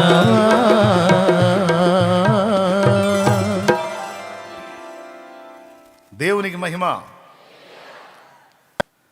అంత కనెక్ట్ అయి ఉండాలి దేవునికి. అలాగని మళ్ళీ నువ్వు అడవిలోకి పోయి కూర్చోడానికి లేదు. ఊళ్ళోనే ఉండాలి, జనంతోనే ఉండాలి, ఇంట్లో వాళ్ళతో ఉండాలి, బయట వాళ్ళతో ఉండాలి. ఎంతమందితో ఉన్నా ఎంతవరకు ఉండాలో అంతవరకే ఉండాలి. ఎక్కువ మాత్రం ఎక్కడున్నా యేసయ్యతో ఉండాలి. ఇది కానీ నువ్వు సక్సెస్ కాగలిగితే నువ్వు కూడా ముల్లర్లాగా తయారవుతావు, ఇక జార్జ్ ముల్లర్లాగా గట్టిగా. అది నాకు ఈ అనుభవం చాలా ఇష్టం, అందుకే మళ్ళీ చదువుకుంటా. ఆ సాధన చేయాలి. ఇప్పుడు కూడా పర్టికులర్ డేట్స్ ఎవరికి ఇవ్వనుగా, నేను ఫలానా రోజు వస్తాను నీ దగ్గరికి, ఫలానా రోజు వస్తాను ఇవ్వనుగా. ఎందుకంటే ఎప్పుడు ఏ రోజు ఎక్కడికి నన్ను ఎటు తీసుకెళ్తాడో నాకు తెలియదు. ఆయన నడిపింపుకు అప్పచెప్పుకున్నా. ఇక ఏ రోజు ఎటు తీసుకెళ్తే ఆ రోజు అటు పోయి దేవుని కార్యం నెరవేర్చి వస్తా. అప్పుడప్పుడు చెప్పటమే హడావుడిగా. మన వాళ్ళందరికీ పాపం సేవకులు చాలామందికి అగసాట్లే. ఇక రేపు పొద్దున ఆడికి వెళ్ళేది ఉంటే ఇవాళ చెప్తాము, లేకపోతే సాయంత్రానికి వెళ్ళేది ఉంటే పొద్దున్న చెప్పటం ఉంటుంది. ఇక ఈ మధ్యలో గ్యాప్లో రెడీ చేసుకోవాలన్నీ. వాళ్ళకి అనిపించి ఒక మెంటలోడు ఎప్పుడు పడితే అప్పుడు ఇదిగో వస్తున్నాను అంటాడు. ఎందుకంటే ఈ మాట ముందు యేసయ్య అన్నాడు కాబట్టి, ఇదిగో వచ్చుచున్నానని. దేవునికి స్తోత్రం కలుగును గాక. వచ్చే వారం వస్తాలి, 4 నెలలాగా వస్తాలి అని చెప్పాలా, త్వరగా వచ్చుచున్నాను అన్నాడు. అంటే ఏం చేయమని? సిద్ధపడమని. ఏ క్షణాన యేసయ్య వచ్చినా రెడీగా ఉండాలన్నట్టు. అందుకే ఏ చిన్న పొరపాటు, ఏ చిన్న లోపం జరిగిన వెంటనే ఒప్పేసుకొని ఫ్రెష్ అవ్వండి. సడన్గా మనం వెళ్ళిపోవచ్చు, లేదా ఆయన రావచ్చు. మనం వెళ్ళిపోయినా కూడా ఫ్రెష్గా వెళ్ళిపోవాలి. కాస్త మురికి పైన పెట్టుకొని, మురికి మైల పెట్టుకొని వెళ్ళకూడదు. చిన్నదే కానీ పెద్దదే కానీ ఏ లోపమన్నా మన వల్ల జరిగితే ఎప్పటిదప్పుడు ఫ్రెష్. మళ్ళీ కొత్తవి చేయటం, పాతయన్నీ ఒప్పేసుకోవటం అని చెప్పట్లా నేను. అట్ట అర్థం చేసుకున్నారు. పళ్ళు ఏమవుతాయి? దేవునికి స్తోత్రం కలుగునుగాక. గట్టిగా చెప్పండి, ఇంకోసారి చెప్పండి. ఏ రోజుకు ఆ రోజు తెలుసో తెలియకో చిన్నవో పెద్దవో నీ వల్ల లోపాలు ఉంటే ఎప్పటికప్పుడు ఒప్పుకొని ఎట్లా ఉండాలంటే, గొర్రె పిల్ల తన మీద మైల పడితే దులిపేసుకున్నట్టు ఎప్పటికప్పుడు ఫ్రెష్గా ఉండాలి. ఎందుకంటే ఏ క్షణానైనా నిన్ను పిలవచ్చు, లేదా ఆయన చిత్తమైతే త్వరలో రావచ్చు. ఆయన వచ్చినా ఇబ్బంది లేకుండా, నిన్ను పిలిచినా ఇబ్బంది లేకుండా, ఈ పూట పిలిచినా ఈ గంటలో పిలిచినా నువ్వు అన్నిటిలో శుద్ధీకరణ పొంది ఫ్రెష్గా ఉండాలి. ఎంతమందికి ఎక్కిందో ఏమో ఈ మొక్క. వింటాం, బాగానే వింటారు, అన్నీ మర్చిపోతారు. అది ఒక రోగం ఉంది. మర్చిపోవద్దు, గుర్తుపెట్టుకోండి. ఏ రోజుకు ఆ రోజు దేవుని ముందు ఒప్పుకోవాలి. తెలుసో తెలియకో, తెలివిలోనో తెలివి తక్కువ ఎక్కడన్నా నిన్ను బాధ పెట్టుంటే, నా పేపర్ మీద ఏవైనా రాయబడి ఉంటే దోషాలు నీ రక్తంతో కడిగే తండ్రి, నన్ను ఎప్పటికప్పుడు నిర్మలపరచు, పరిశుద్ధపరచు, పవిత్రపరచు. నేను నీ బిడ్డనయ్యా, నన్ను శుద్ధి చేయి ప్రభువా అని ప్రార్థన చేసుకోవాలి. ఎప్పటికప్పుడు రెడీగా ఉండాలి సోదరుడా. తెలివైన వాళ్ళందరికీ ఈ మాట బాగా అర్థమైద్ది. ఆయన నడిపింపు కొరకు ఎప్పటికప్పుడు మనం మెలకువగా ఉండాలి. ఏం చెబుతున్నాడో గుర్తుపట్టాలి. అసలు కొన్నిసార్లు దేవుడు చేసిన కార్యాలు ఎంత ఆశ్చర్యం అంటే, విచిత్రమైన విషయాలు చెబుతాడు. అది చేయాలంతే. చేయకపోతే గొప్ప ఆశీర్వాదాలు పోగొట్టుకుంటాం. అట్లా నడిపిస్తాడు. అనుభవంలో నీకు బోల్డ్ అని సాక్ష్యాలు వస్తాయి. ఆ అనుభవాలు నేను చాలా చెప్పాను. సరే, జార్జ్ ముల్లర్ నుంచి మొదటి పాఠం ఏంటి? ఒక మార్గం నాకు మొయ్యబడితే ఇక మార్గమే లేదని కూర్చొని ఏడవాల్సిన అవసరం నాకు లేదు. నా కోసం 7 మార్గాలను దేవుడు ముందే సిద్ధపరిచి ఉంచాడు. చెప్పు ముందే. లేదా నీకు దిక్కు, లేదా నీకు గతి ఉందే. నువ్వు గందరగోళం అవ్వాల్సిన అవసరం లేదు. హాయిగా పాడుకొని మహిమపరుచుకొని స్తుతించుకో విశ్వాసంతో. గాఢాంధకారపు లోయలలో నేను అనుకుంటా. గాఢాంధకారపు లోయలలో నేను సంచరించిన దేనికి భయపడను. గాఢాంధకారపు లోయలలో నేను సంచరించిన దేనికి భయపడను. నీ తొట్టు కర్రయు నీ దండమును అనుదినం అనుక్షణం కాపాడునే. నీ తొట్టు కర్రయు నీ దండమును అనుదినం అనుక్షణం కాపాడునే. ఆనందమే పరమానందమే ఆశ్రయపురమైన యేసయ్యా నీలో. ఆనందమే పరమానందమే ఆశ్రయపురమైన యేసయ్యా నీలో.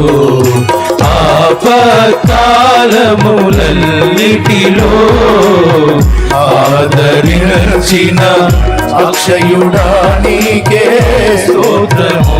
ఆమేన్. ఆపత్కాలములన్నిటిలో ఆదరించిన అక్షయుడా నీకే స్తోత్రము. ఆనందమే పరమానందమే ఆశ్రయపురమైన యేసయ్యా నీలో. దేవునికి మహిమ కలుగును గాక. రెండో మాట ఏంది? మొత్తం మరిచిపోయేవరా నువ్వు చెప్పిన స్టోరీలు దెబ్బకంటారా?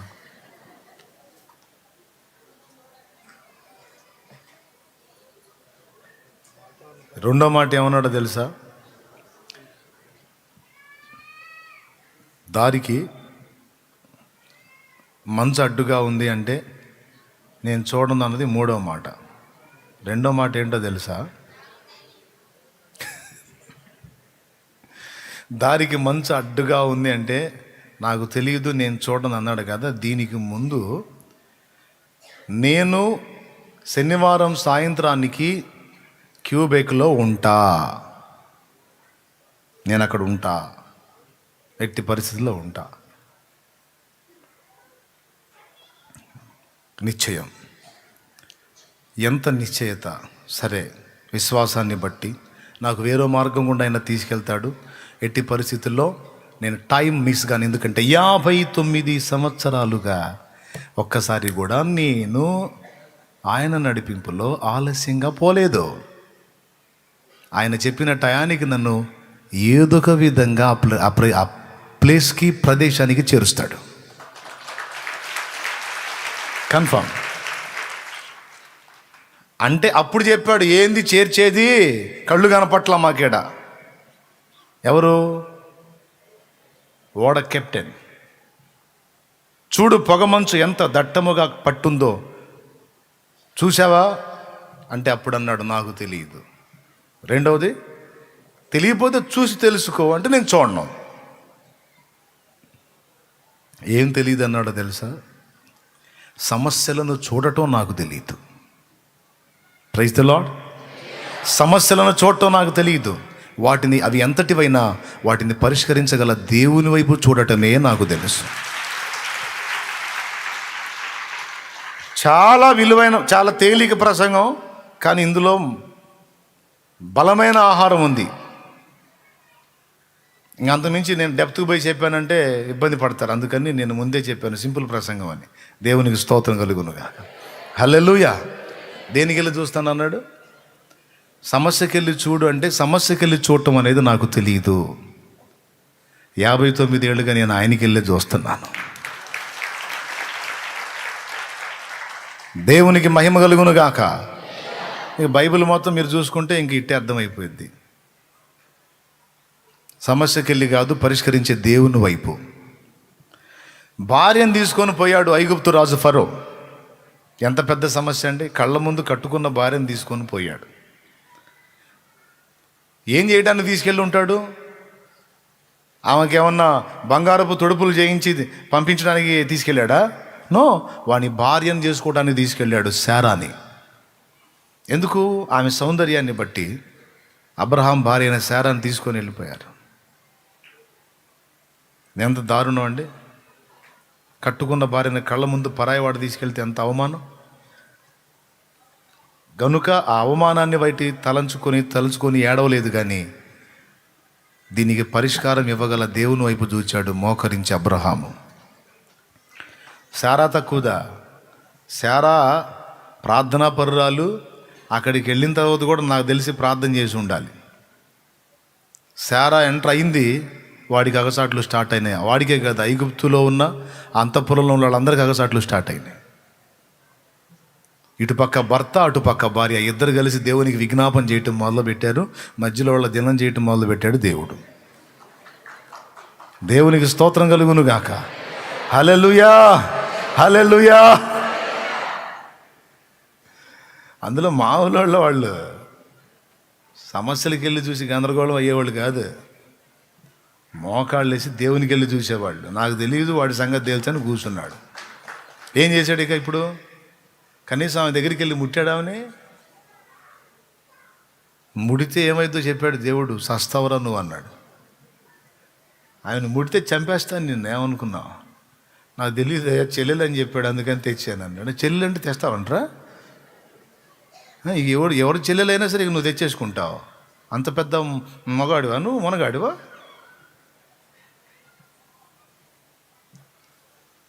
అసలు టోటల్గా క్లోజ్ అయిపోతావు, జాగ్రత్త. ఎక్కడ పనికి రాకుండా పోతావు. ఏం జరిగింది చివరికి? దండం పెట్టి, భార్యను అప్పచెప్పి, కానుకలు అప్పచెప్పి, ఈ స్త్రీకి ప్రతికి ఇంకో స్త్రీని కూడా అప్పచెప్పి మొత్తాన్ని సాగనంపాడు. ఎవరు? ఫరో మరియు అబీమెలెకు కూడా. 13లోనేమో 12, 13 అధ్యాయాల్లో 12వ అధ్యాయంలోనే ఫరో వ్యవహారం ఉంటుంది. 20లోనేమో అబీమెలెకు వ్యవహారం ఉంటుంది. అబ్రహాం దగ్గర నుంచి ఇక ఎవరైనా సరే, ఇక దావీదు మనకు ముందే ఉన్నాడు తెలుసుగా. ఇక గొలియాతును చూడలా. సౌలేమో గొలియాతును చూశాడు, ఇశ్రాయేలు మొత్తం గొలియాతును చూశాడు, దావీదు మాత్రం దేవుణ్ణి చూశాడు. అంటే దేవుని పరిమాణంలో గొలియాతు ఎంత అండి? 6 మూరల జారుడంటే మహా ఉంటే 11-12 అడుగులు ఉంటాడు వాడు ఎత్తు. 11-12 అడుగులు ఎత్తుంటాడు వాడు. దేవుడు ఎంత? ఆకాశ మహాకాశములే పట్టజాలని దేవుడవు. ఆకాశ మహాకాశములే పట్టజాలని దేవుడవు. అణువంతా రూపుదాల్చి కన్య గర్భము చేరావు. లోకాలే ఏలేటి నీవు పసికూనై ఒడి చేరినావు. లోకాలే ఏలేటి నీవు పసికూనై ఒడి చేరినావు. ఊహకు అందదునే ఇంత త్యాగం త్యాగం త్యాగం. ఎంత చిత్రమో, ఏమి చోద్యమో, ఎంత చిత్రమో, ఏమి చోద్యమో. యేసయ్యా నీ జననం ఎంత చిత్రమో. యేసయ్యా నీ ఆగమనం ఎంత చోద్యమో, ఎంత చిత్రమో. దేవునికి మహిమ.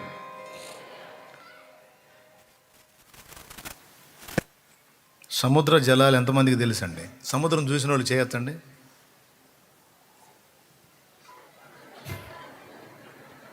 దించండి అన్న, మేము చూడలేదన్నండి చేతులు ఎత్తండి. సముద్రం చూడని వాళ్ళు చేతులు ఎత్తండి. ఇంకా చూడలేదండి. సముద్రం చూడలేదా? మిమ్మల్ని మొత్తాన్ని తీసుకెళ్ళాలని ఆశ ఉంది. ప్రార్థన చేయండి. ఎప్పుడన్నా పోదాం. ఏందండి ఎంత పెద్దది సముద్రం. అంత పెద్ద సముద్ర జలాల్ని, ఇది దోసిలి కదా, పుడిసిలి, ఈ పుడిసిలితో గొలిచిపోసాడంట. ఆ చెయ్యి అంత ఉండదో ఊహించండి ఇప్పుడు.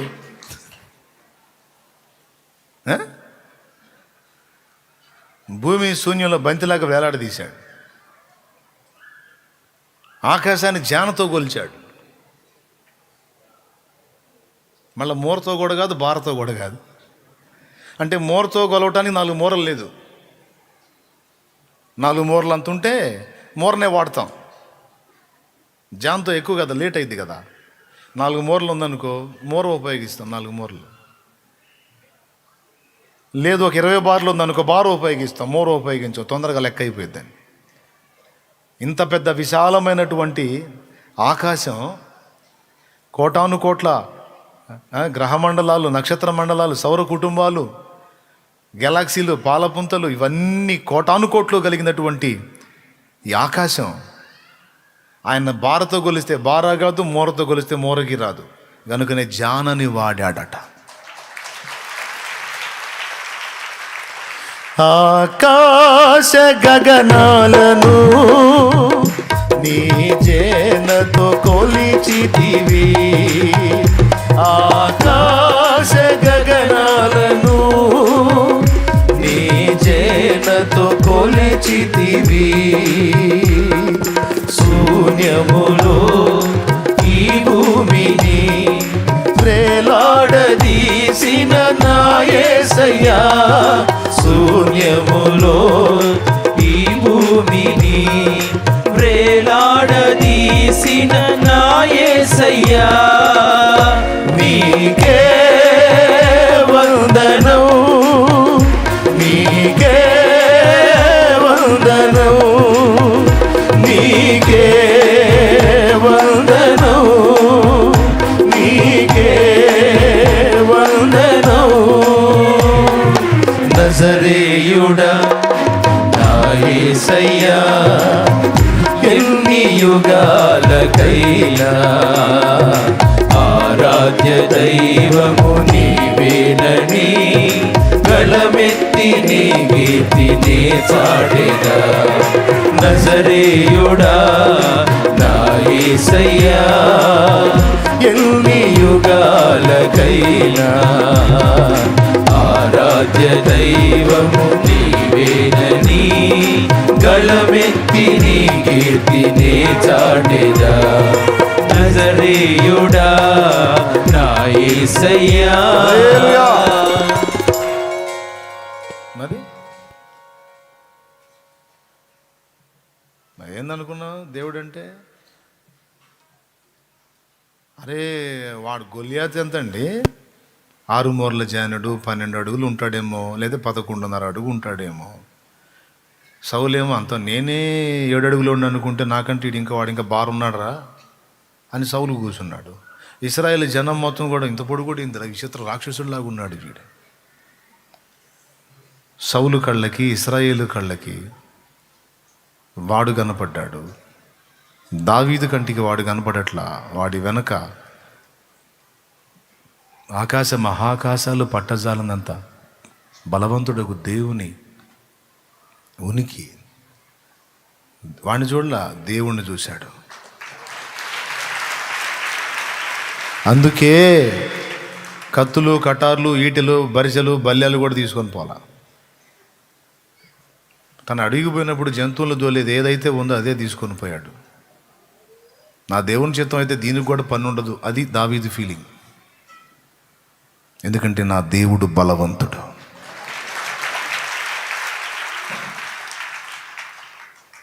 నేను చెప్తున్నా, నువ్వు ఎటు చూస్తున్నావు? సమస్యకి వెళ్ళి చూస్తున్నావా? దాన్ని పరిష్కరించే దేవునికి వెళ్ళి చూస్తున్నావా? పొగమంచు చూసావా అన్నాడు, నేను చూడను. కొంతమంది రిపోర్ట్ చూసావా? అసలు అన్యాయ్ రిపోర్ట్ చూసావా? నాకు చూపిపోతా, నేను చూడనంట. ఎందుకంటే అసలుకే నాది కొంచెం అటు ఇటు ఊగిసలాడే విశ్వాసం ఉందనుకో, ఈ రిపోర్ట్ చూసి ఆ విశ్వాసం ఉన్నది కూడా పోయి ప్రభా బతికితే బతుకు, లేకపోతే సాగుకొట్టినాయన నీకు స్తోత్రం ప్రార్థన చేయాల్సి వచ్చింది. నాకెందుకండి రిపోర్ట్లు? దేవునికి స్తోత్రం కలుగును గాక. హలే, నాకు రిపోర్ట్లు వద్దు, ఏమొద్దు, నేను చూడను. పొగమంచు ఎంత దట్టంగా ఉందో నాకొద్దు, ఎక్స్రేలో బ్రెయిన్ ఎలాగుందో నాకొద్దు, ఊపిరితిత్తులు ఎలాగున్నాయో నాకొద్దు, గుండె ఎలాగుందో నాకొద్దు, కిడ్నీలు ఎలాగున్నాయో నాకొద్దు. మొత్తం చెడిపోయి ఉండొచ్చు, నాకు అనవసరం, నేను చూడను. ఎంత చెడిపోయిన వాటిని కూడా బాగు చేయగల దేవుని వైపు చూస్తాను అంతే. అప్పులు ఎంత అయినాయో, వడ్డీలు ఎంత అయినాయో, అసలు ఎక్కడే ఉంది వడ్డీ, అసలు దాటిపోయింది, ఇవన్నీ నేను చూడను, నాకు అవసరంలే. వాటన్నిటినీ చీపురు కట్ట తీసుకొని ఇల్లు ఊడ్చినట్టుగా వాటన్నిటినీ నా ఎదుటి నుండి ఊడ్చివేయగల దేవుని వైపు చూస్తాను నేను. చూసావా అప్పులు? నేను చూడను. చూసావా సమస్య? నేను చూడను. చూసావా రోగాన్ని? నేను చూడను. ఈ తీర్మానం మనందరికీ ఉండాలి. నీ పని ఇట్లాగ అయిపోతుందంట. 2018 సంవత్సరంలో మీటింగ్లో వాక్యం చెప్తా ఆగిపోయా. ఎంత అంటే మంచిగా ఎసిడిటీ ఫామ్ అయిపోయి ఊపిరాడినంతగా బిగబట్టేసింది. గుండె ఆగినంత పని అయింది, కానీ ఆగలేదు, నేను కొట్టుకుందిలేండి. నా కాళ్ళ కింద వేసిన బల్ల తీయటానికి ఆ క్లాత్ పక్కకు అంటుంటే నేను కింద పడితే లేవనెత్తుతున్నారేమో అనుకుంటున్నారు ఆ స్క్రీన్లో చూసేవాళ్ళు. పడలా, కొంచెం మాట్లాడడానికి కష్టంగా ఉండి స్టేజ్ దిగా. సరే అయిపోయింది, ఏదో మళ్ళీ వచ్చి పైకి సత్యాలే 4 మాటలు మాట్లాడి కొంతమంది రక్షణ తీర్మానం చేయించి వెళ్ళా. ఆనంద్ జయకుమార్ అన్న వచ్చి మళ్ళీ ఆరాధన జరిపించాడు, ప్రేయర్ అయిపోయింది. మరుసటి రోజు టెస్టింగ్కి ఇస్తే ఆ రిపోర్టు చూశారు. హార్ట్ ఎలా ఉందంటే అబ్నార్మల్ అని ఇచ్చారు రిపోర్ట్. అంటే ఏదో మొత్తానికి సమస్య ఉంది అన్నట్టు ఇచ్చారు. సరే ఈ రిపోర్ట్ తెచ్చిన వాళ్ళు నా ముందుకు వచ్చి ఏం చెప్పాలా, తెచ్చిన వాళ్ళు ఇద్దరు నా ముందు నిలబడి ఏడుతున్నారు.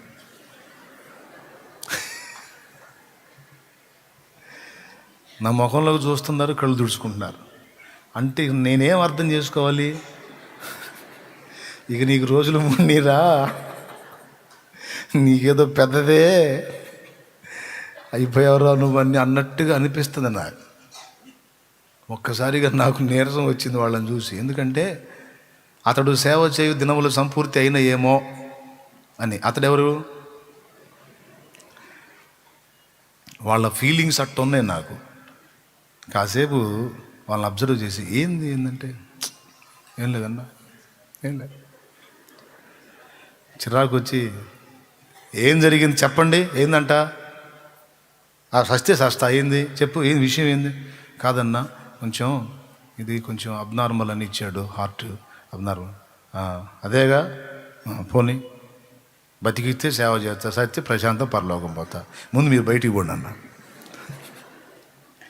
అర్జెంటుగా మీరు బయటికి పోండి. ఎందుకంటే వాళ్ళు ఏం లేదు, ఇక విషన్న వదనాలతో ఇప్పుడు ఇంకా సేపు సత్యవాడు ముందు నిలబడ్డారు వాళ్ళు ఇద్దరు, రవి కిరణ్ ఇద్దరు.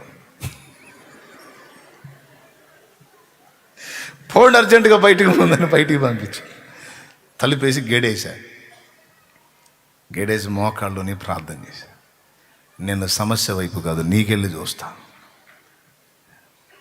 నీ చిత్తం, నీకే స్తోత్రం. ప్రార్థన చేసి వాక్యం నుంచి ఒక మాట మాట్లాడు. ఇప్పుడు వాళ్ళ ఫీలింగ్స్, వాళ్ళు చెప్పిన మాటలు నన్ను కొంచెం అభ్యంతరపరిచాయి. అయితే నాకు నువ్వున్నావు, నీ మాట నన్ను లేవనెత్తుతుంది కనుక మాట్లాడన్నా. ఆ మాట ప్రార్థన చేసుకుని వాక్యంలోంచి దేవుని మాట అడిగితే స్పష్టంగా నాతో మాట్లాడాడు. డోంట్ వరీ, ఫికర్ చేయక బేటా, నేనున్నా కదా, ధైర్యంగా ఉన్నా, ఏం కాదు. ఇక వాళ్ళు ఏ సర్టిఫికేట్ తెచ్చారు నాకు అనవసరం. సరే ఎందుకన్నా మంచిది, గుంటూరు టెస్టులు చేయించాను. నేను పోను ముర్రో అంటే ఇంట్లో అందరి ముఖాలు వెలవెల్లాడిపోతున్నాయి, ఇటు పోతాడేమో అని. సరే ఇక వాళ్ళ పోడు పడలేకపోయినా పోయి ఇక వాళ్ళు ఏమి చెకప్లు చెప్పారో అవన్నీ చేసిన, వాళ్ళు ఏమేమి టెస్టులు పెట్టారో అన్నీ చేసిన. అన్నీ చూసిన తర్వాత ఆయన మొత్తం గమనించి ఏం లేదు, అంతా నార్మల్ ఉంది కదా అని పంపించాడు.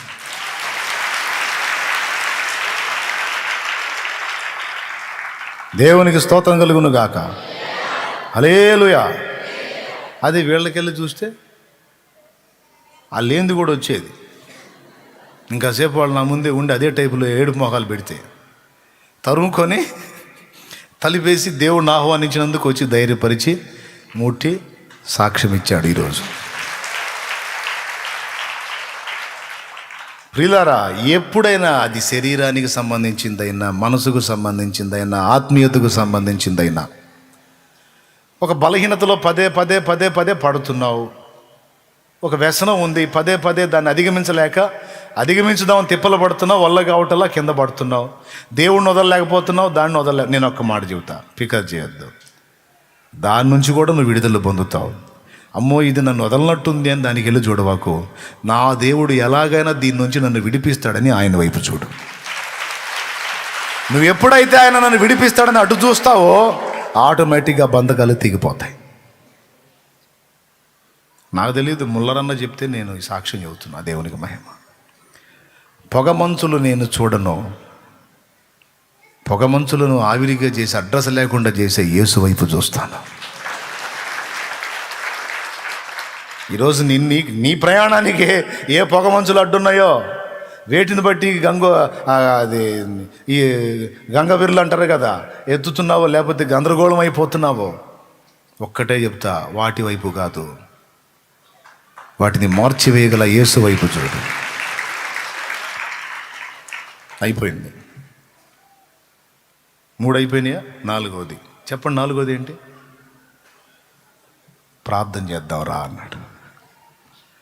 ప్రార్థన కూడా మళ్ళీ ఏమన్నాడు? ఒకడే పోయి చేయలే, అక్కడికి పోవటం కష్టం అన్నాడుగా, పొగమంచు చూడు అన్నాడుగా, అతన్ని కూడా పిలిచాడు. ఇద్దరం ఏకీభవించి ప్రార్థన చేద్దాం రా అని. ఇద్దరు కలిసి మోకాళ్ళు వేశారు. ఒకడే ప్రార్థన చేశాడు, ఇంకొకడు ఏకీభవించాడు. అయిపోయింది. చూడండి, సమస్యకు పరిష్కారం ఎక్కడ? మరి ఏం చేసి ఆ మంచు తీసేస్తావు సముద్రం మీద? ఎవరి ఇంట్లో మంచు అయింది ఏదైనా తీసుకొని కొట్టడానికి?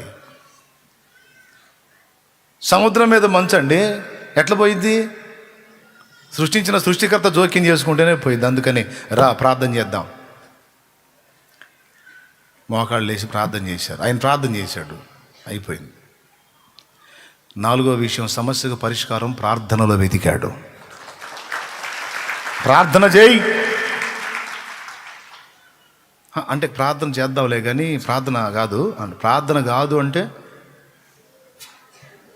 చెంప బగులుద్ది. ప్రార్థన కాదు కానీ అన్నామంటే నీ గూని స్టడీ అయ్యిద్ది. దేవునికి స్తోత్రం. ప్రార్థన కాదు కానీ అంటే కుదరదు. ప్రార్థన చేద్దాం దా అంటే ఓకే అని మోకాళ్ళు ఆలోచన నోరు మూసుకొని ఇదే నేర్చుకోవాలా. దా ప్రార్థన చేద్దాం. ఏదన్నా ఎదురు తిరగనే దా ప్రార్థన చేద్దాం దా. మరీ మొండిగా ఉందా రా ఉపవాసం ఉందాం రా. కదిలిస్తాడు మన కోసం భూమి ఆకాశాలని. హల్లెలూయా హల్లెలూయా. కదిలిస్తాడండి. ప్రార్థన చేశారు, చేసి పుట్టాడు డౌట్ కొంతమందికి. అంటే ఏడి చేస్తున్నా కానీ దేవుడు వింటున్నాడు అంటావా?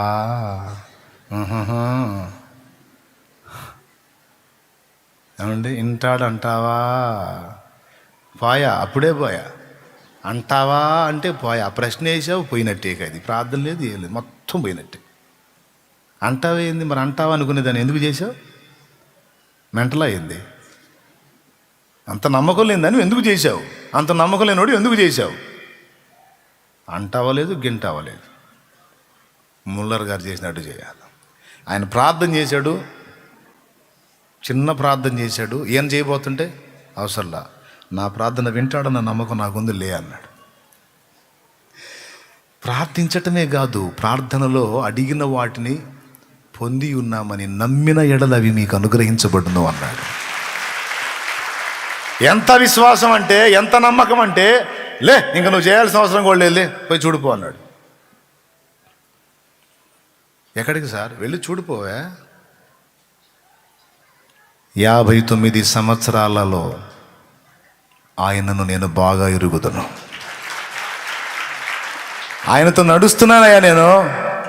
ఒక్క రోజైనా ఆయన నడిపింపును తప్పిపోలేదు నేను. ఆయన నడిపింపు ప్రకారమే ఈరోజు ఈ ఓడ ఎక్కి క్యూబెక్కి బయలుదేరా, ఆ ప్రాంతానికి బయలుదేరా. ఆయన చెబితే వచ్చా, ఆయన మాట ప్రకారం వచ్చాను కనుక నన్ను అడ్డగించేది ఏది? అది ఏదైనా అడ్రస్ లేకుండా తీసేస్తాడు. పో చూసుకోపోమన్నాడు. వెంటనే వెళ్ళి చూస్తే దట్టమైన పొగ మంచంతా ఏమీ లేకుండా దారి క్లియర్గా కనపడుతుంది సముద్రం మీద.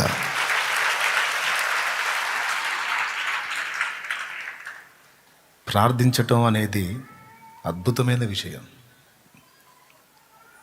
ప్రార్థనే బలిపీఠం కట్టాలా.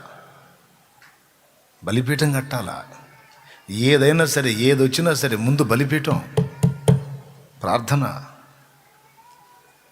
ప్రార్థనతో దినం ప్రారంభించాలి. ప్రార్థనతోనే దినాన్ని గడపాలి. ప్రార్థనతోనే ముగించాలి. ఇలా బ్రతుకంతయు ప్రార్థన, ప్రభు యేసునకు సిలువే తన తుది ప్రార్థన. ఆడివో. ఇలా బ్రతుకంతయు ప్రార్థన, ప్రభు యేసునకు సిలువే తన తుది ప్రార్థన. దేవునికి మహిమ.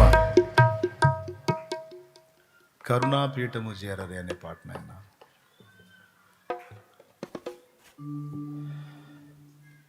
ఇచ్చారులే, పాడతా. ఇలా బ్రతుకంతయు ప్రార్థన, ప్రభు యేసునకు సిలువే తన తుది ప్రార్థన. చెలుగా విజ్ఞాపనలు చేయుచును మనపై, చెలుగా విజ్ఞాపనలు చేయుచును మనపై, కలకాలమును దీవెనలు వర్షించెడి చోటు. కరుణా పీఠము చేరరే దేవుడు, శరణాసరిని చేరరే.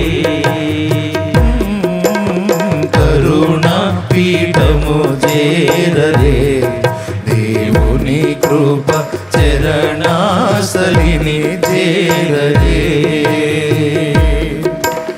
పరలోక జనకుని వరములు లభించు, పరలోక జనకుని వరములు లభించు, కరుణామౌ ప్రార్థనలు కరములు జోడించి,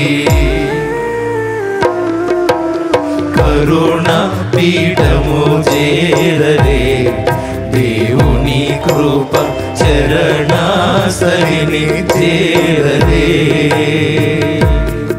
దేవునికి మహిమ. ఈ పాట బాగా విని పాట నేర్చుకోండి. ఓల్డ్ పాటని దాని పక్కన పడేవాకండి, వెర్రి మొక్కలు అయిపోతారు. ఎంత ఇన్ఫర్మేషన్ ఉందో ఆ పాటలో. ఏబి మాస్లమణి గారు రచించిన పాట. దావీదు ప్రార్థన, యాకోబు ప్రార్థన, పౌలు ప్రార్థన, హన్నా ప్రార్థన, యేసయ్య ప్రార్థన. అన్ని ప్రార్థనలు. ఏ ప్రార్థనకి ఏం జవాబు వచ్చింది, లేమి గలవారు దేవుణ్ణి ఎలా అడగాలి, అతిక్రమంలో పడిపోయిన వాడు ఏం అడగాలి, శరీరంలో బలహీనత చేత బాధపడుతున్నాడు ఏం అడగాలి, యేసు పోలికగా మార్పు చెందగోరిన వాడు ఏమి అడగాలి, ఎలా ప్రార్థించాలి, మొత్తం రాశాడు అందులో. దేవునికి మహిమ. ఆ పాట పాడి ఒకరోజు మెసేజ్ చెబుతాను మీకు, సరిపోయింది. అంత మెసేజ్ ఉంటుంది. కన్నా ప్రేమను ఇమ్మని సోదరి అన్న విన్నవించగ దేవుని, కన్నా ప్రేమను ఇమ్మని సోదరి అన్న విన్నవించగ దేవుని. అన్ని ఎరిగిన తండ్రి అన్నాను దీవింప, అన్ని ఎరిగిన తండ్రి అన్నాను దీవింప, వన్నెకెక్కిన కొడుకు చెన్నుగాను దీన. కరుణ పీఠము చేరరే దేవుని కృప చరణాస్థలిని చేరరే. దేవునికి మహిమ. ఎంత అద్భుతంగా ఆమె అడిగింది. ఆమెలోకి వెళ్ళి రాశాడండి పాట, ఆమె ఫీల్డ్లోకి వెళ్ళి. కన్నా ప్రేమను అంటే గొడ్రాలు అమ్మ ప్రేమ ఎలా ఉంటుందో, కన్న ప్రేమ ఎలా ఉంటుందో తెలియాలయ్యా నాకు అని చేతులు జోడించి అడిగిన అనుభూతిని అనుభవిస్తూ రాశాడు. ముసలోళ్ళ పాటలు తక్కువ అంచనా వేయకండే. అమ్మ వాళ్ళ డెప్త్, వాళ్ళు దేవుణ్ణి స్పర్శించిన తీరు, వాళ్ళ అనుభవాలు, ఆత్మీయత. ఇప్పుడు మన పాటలన్నీ పైపోయినాయి. వాళ్ళ పాటలు అట్టడుకు దేవుని అద్భుతమైన ఆ ఆత్మీయ స్పర్శను అనుభవించిన భక్తులండి. ఆంధ్ర క్రైస్తవ కీర్తనలో ఉంటుంది. ఆ తెలుగు కూడా రాదు ఇప్పుడు చాలామందికి. ఆ తెలుగు దేవులండి మళ్ళీ డిక్షనరీ దేవులు ఆడుకొని చదువుకోవాలా, అలాంటి పదాలు వాడారు. సరేలే, ఇప్పుడు మనకు అసలుకి సమయం అయిపోయింది. స్తోత్రం చెప్పండి ఒకసారి. సమస్యకు పరిష్కారం ప్రార్థనలో ఉందని గుర్తెరిగి, ప్రార్థన చేయడానికి వెంటనే ఉపక్రమించి, ప్రార్థన చేసిన దానికి తక్షణమే జవాబు వస్తుంది అని నమ్మి తక్షణమే ఆ కార్యాన్ని స్వతంత్రించుకొని, ఓడ నావికుడు బిత్తరపోయే కార్యాన్ని, ఓడ కెప్టెన్ ఆశ్చర్యపోయే అద్భుతాన్ని కన్నులారా చూపించి, ఓడ నావికుడు ఏం చెప్పాడు తెలుసా? చార్లెస్ కౌమెన్ గారికి ఆశ్చర్యం. ముల్లర్ చెప్పిందే జరిగింది. శనివారం సాయంత్రానికల్లా ముల్లర్ క్యూబెక్లో ఉన్నాడు అన్నాడు. నేనే ఓడిపోయాను, ముల్లరే గెలిచాడు. నా అవిశ్వాసం నన్ను సిగ్గుపరిచింది, ముల్లర్ విశ్వాసం ముల్లర్ని ఘనపరిచింది, అనుకున్న టయానికి ఆ ప్రదేశానికి చేర్చిందని. ఏముందిలే అనుకున్న టయానికి ఆయన అక్కడికి చేరాడు కదా అని చిన్నదే అనుకుంటారేమో, కానీ అందులో ఆయన వాడిన విషయాలు ఇంత లోతుగా ఉన్నాయి. మొట్టమొదటిది ఏంటి? ఏమో ఎవరు గుర్తుంది? ప్రార్థన. ఒక దారి ముయ్యబడితే నాకు, అందరికీ ఇక్కడ కూర్చున్న వాళ్ళకి చెప్తున్నాను, లైవ్లో వింటున్న వాళ్ళకి, తర్వాత వినబోయే వాళ్ళకి కూడా చెప్తున్నా, ఏం చింతపడొద్దు. ఒక ద్వారం నీకు ముయ్యబడితే నీ కోసం 7 ద్వారాలు దేవుడు ముందే తెరిచి ఉంచుతాడు. ఏదో ప్రక్క నుంచి నీకు సహాయం దొరికేటట్టు నా దేవుడు రెడీ చేసి పెట్టాడు. Don't worry. రెండోది ఏంటి?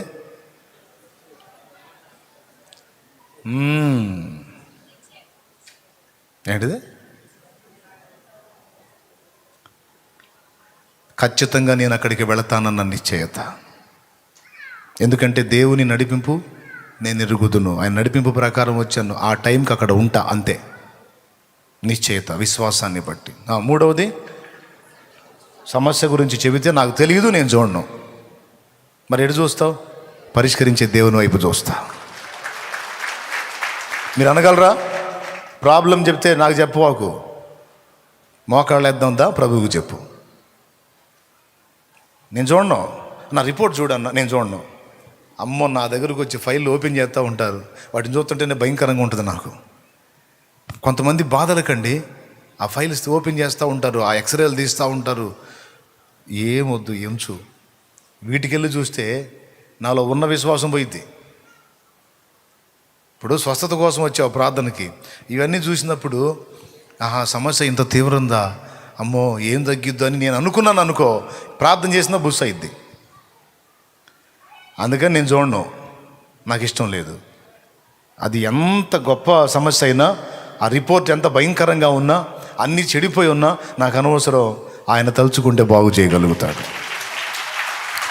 చచ్చిన శవాలనే 4 రోజులు, డెడ్ బాడీ 4 రోజులు కుళ్ళిపోయి దుర్గంధభరితంగా ఉండే శరీరాన్ని సజీవంగా తీసుకొచ్చి నిలబెట్టగలిగిన యేసుకి చెడిపోయిన అవయవాలు బాగు చేయటం చేత కదా, పాడైపోయిన అవయవాళ్ళని బాగు చేయటం చేత కదా. ఆయనకి ఇష్టమైతే, ఆయన చిత్తమైతే ఒక్క మాట పలికితే చాలు, పాడైపోయినవన్నీ తిరిగి బాగుపడతాయి.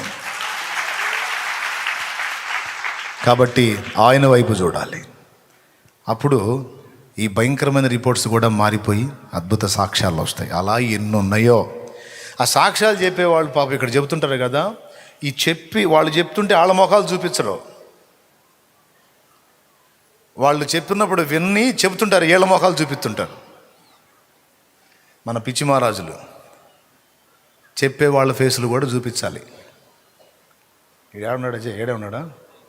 బతికిపోయావు, ఎటను పోయావు అని కనిపెట్టే నిన్ను ఆడ కనపడకపోతే. దేవునికి స్తోత్రం కలుగును గాక. హల్లెలూయా. చూపించాలి, వాళ్ళ ఫేస్ కూడా చూపించాలి. ఎందుకంటే అడ్రస్ కూడా. బలమైన కార్యాలు, దేవుడు చేసిన కార్యాలు సాక్ష్యాలండి. విన్న వాళ్ళ విశ్వాసం వృద్ధి పొందుతుంది. ఇంకా గొప్ప కార్యాలు దేవుని కొరకు సాక్షులుగా ఉండగలుగుతారు. మామూలు కార్యాలు కాదు. మారిపోద్దా రిపోర్ట్ అయినా సరే, ఆ పరిస్థితులు అయినా సరే. నమ్ముతున్నావా? లే మరి పైకి లే, ప్రార్థన చేద్దాంలే.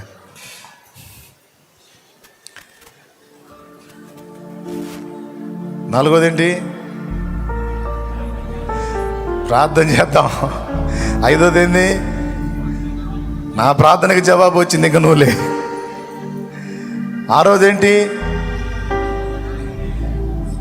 59 సంవత్సరాల్లో ఒక్కరోజు కూడా ఆయన నడిపింపు నేను తప్పిపోలేదు.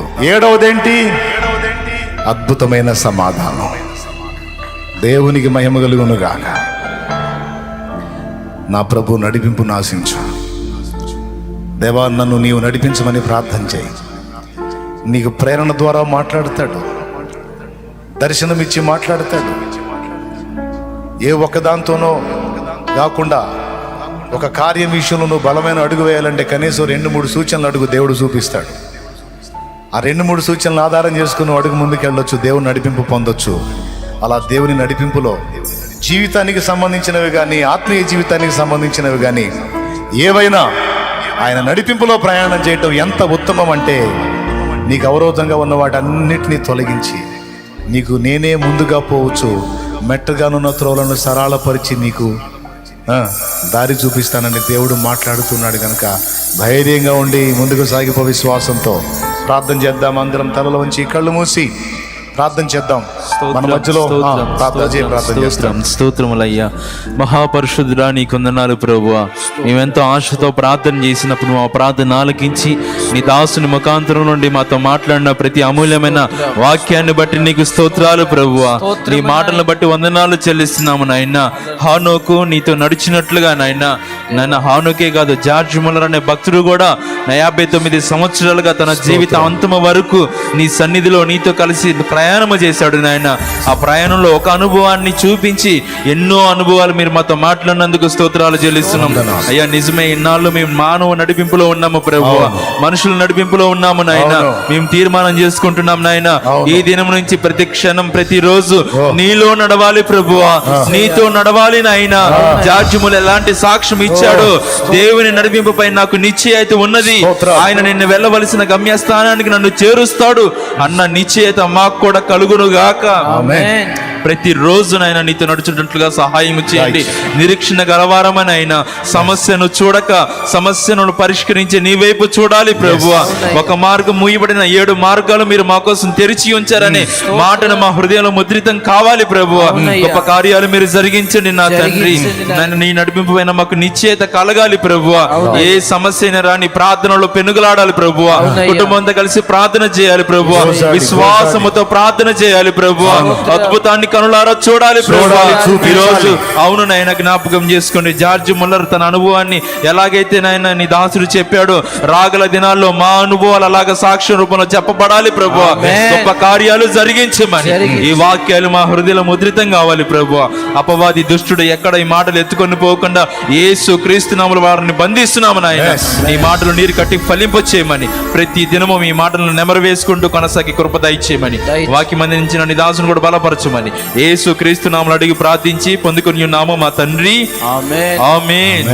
ఆమేన్. నేను నా వెంట ఉంచుకునే వాళ్ళ విషయంలో కూడా సమస్యకల్లా చూపించే వాళ్ళు నా పక్కన ఉంటే చిరాకు. నాకు సమస్యను పరిష్కరించగల దేవుడి వైపు చూసేవాళ్ళు అంటే నాకు ఇష్టం. నా ప్రక్కన ఉండేవాళ్ళు కూడా అలాంటి వాళ్ళు ఉండాలని నేను ఆశిస్తాను. సరే, ఇంతమంది ఈరోజు ఇక్కడ ఉన్నారు.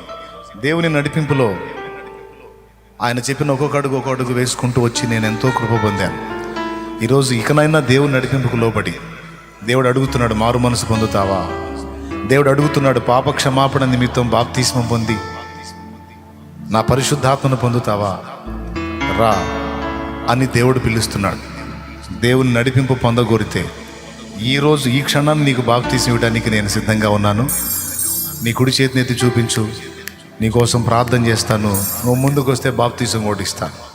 రైట్ చేతులు ఎత్తి చూపిస్తున్నటువంటి వాళ్ళు త్వరగా ముందుకు వచ్చేసేయండి. స్త్రీలు పురుషులు ఈ ప్రక్కన, స్త్రీలు ఈ ప్రక్కన నిలబడండి. త్వరగా వచ్చేసేయండి.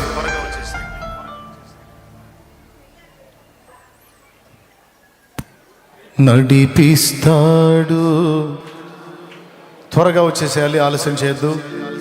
ప్రభు నడిపింపును పొందగోరి దేవునితో కలిసి జీవించాలని, మారు మనసు పొంది ప్రభు మార్గంలో స్థిరపడాలని నిశ్చయించుకున్నటువంటి వాళ్ళు త్వరగా పరిగెత్తండి, ఆలస్యం చేయొద్దు. ఎక్కడెక్కడున్నారో, ఎవరెవరితో దేవుడు మాట్లాడాడో ఇదే టైం. ఇక దాటిపోతే రేపు నీతో కాదో తెలియదు కనుక ముందే చెప్పాను, ఎప్పటికప్పుడు ఫ్రెష్గా ఉండాలి మనం, కడగబడి పరిశుద్ధపరచబడి. ఎవరెవరితో దేవుడు మాట్లాడాడో సిగ్గుపడాల్సిన అవసరం లేదు, బిడియపడాల్సిన అవసరం లేదు. నీ ఆత్మ రక్షణకు సంబంధించిన విషయం కనుక త్వరగా పరిగెత్తొచ్చి రక్షణకు సిద్ధపడు. అంధకారమే దారి మూసిన, అంధకారమే దారి మూసిన, నిందలేనను కృంగదీసిన, అంధకారమే దారి మూసిన, నిందలేనను కృంగదీసిన, తన చిత్త నెరవేర్చుతాడు, గమ్యము వరకు నన్ను చేర్చుతాడు. తన చిత్తం నెరవేర్చుతాడు, గమ్యము వరకు నన్ను చేర్చుతాడు. నడిపిస్తాడు నా దేవుడు, శ్రమలోనైనా నన్ను విడువడు. నడిపిస్తాడు నా దేవుడు. ఆలస్యం చేయదు, త్వరగా పరిగెత్తు. నీకోసం ఆగదు, వచ్చేసే. దేవుడు చెప్పిన ప్రేరణ అనొద్దు. అడుగులు దేవుడు నిన్ను ప్రేరేపిస్తే అణచుకోవద్దు. మారు మనసు పొందు, రక్షణ పొందు. నూతన సంవత్సరంలో నూతన జీవితంలో ప్రవేశించు త్వరగా. చక్కని ఆలోచన చెప్పి చేయి పట్టి వెన్ను తట్టి, చక్కని ఆలోచన చెప్పి నడిపిస్తాడు నా దేవుడు. శ్రమలోనైనా నన్ను విడువడు.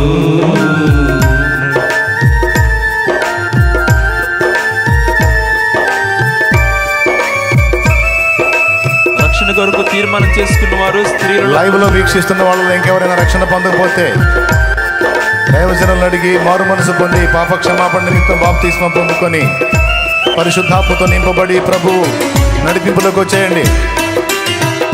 రాబోతున్న నూతన సంవత్సరం నీకు హితవత్సరం, శుభవత్సరం కావాలి. కష్టాల కొలిమి కాల్చివేసిన, శోకాలు గుండెను చీల్చివేసిన,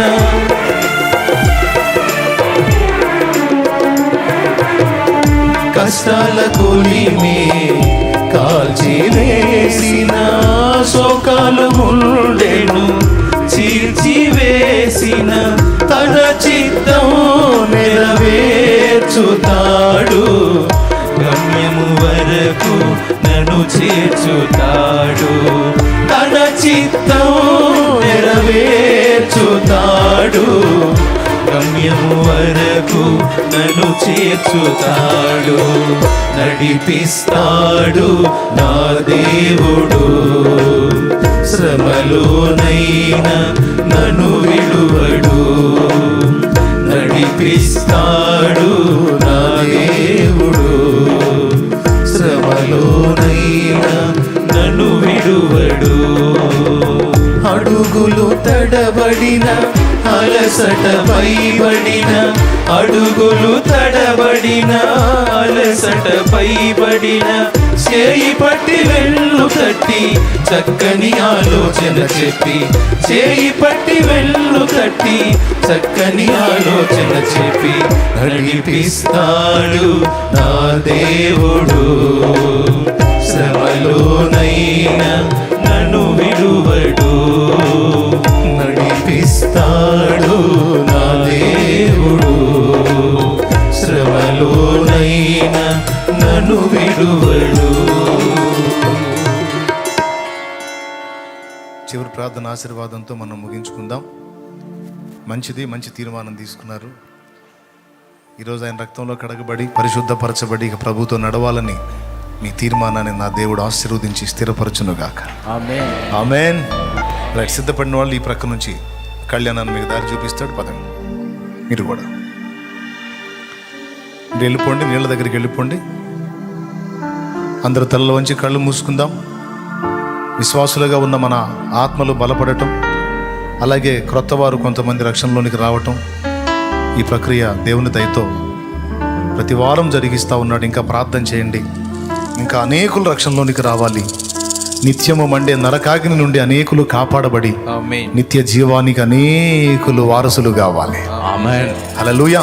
హల్లెలూయా. శుక్రవారం ఫాస్టింగ్ ఉంది, సరే. శనివారం ఏదో ఉందనుకుంటాను,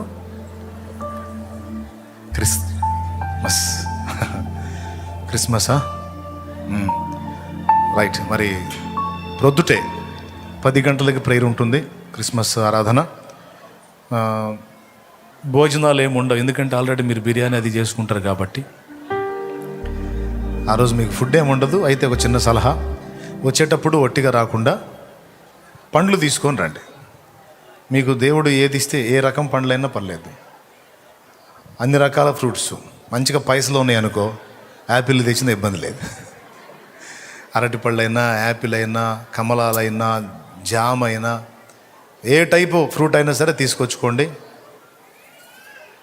ప్రార్థన చేసుకోండి, వాక్యం వినండి, ఆరాధించండి. మంచిగా మీరు తెచ్చినవి మీరే పంచుకొని పోండి.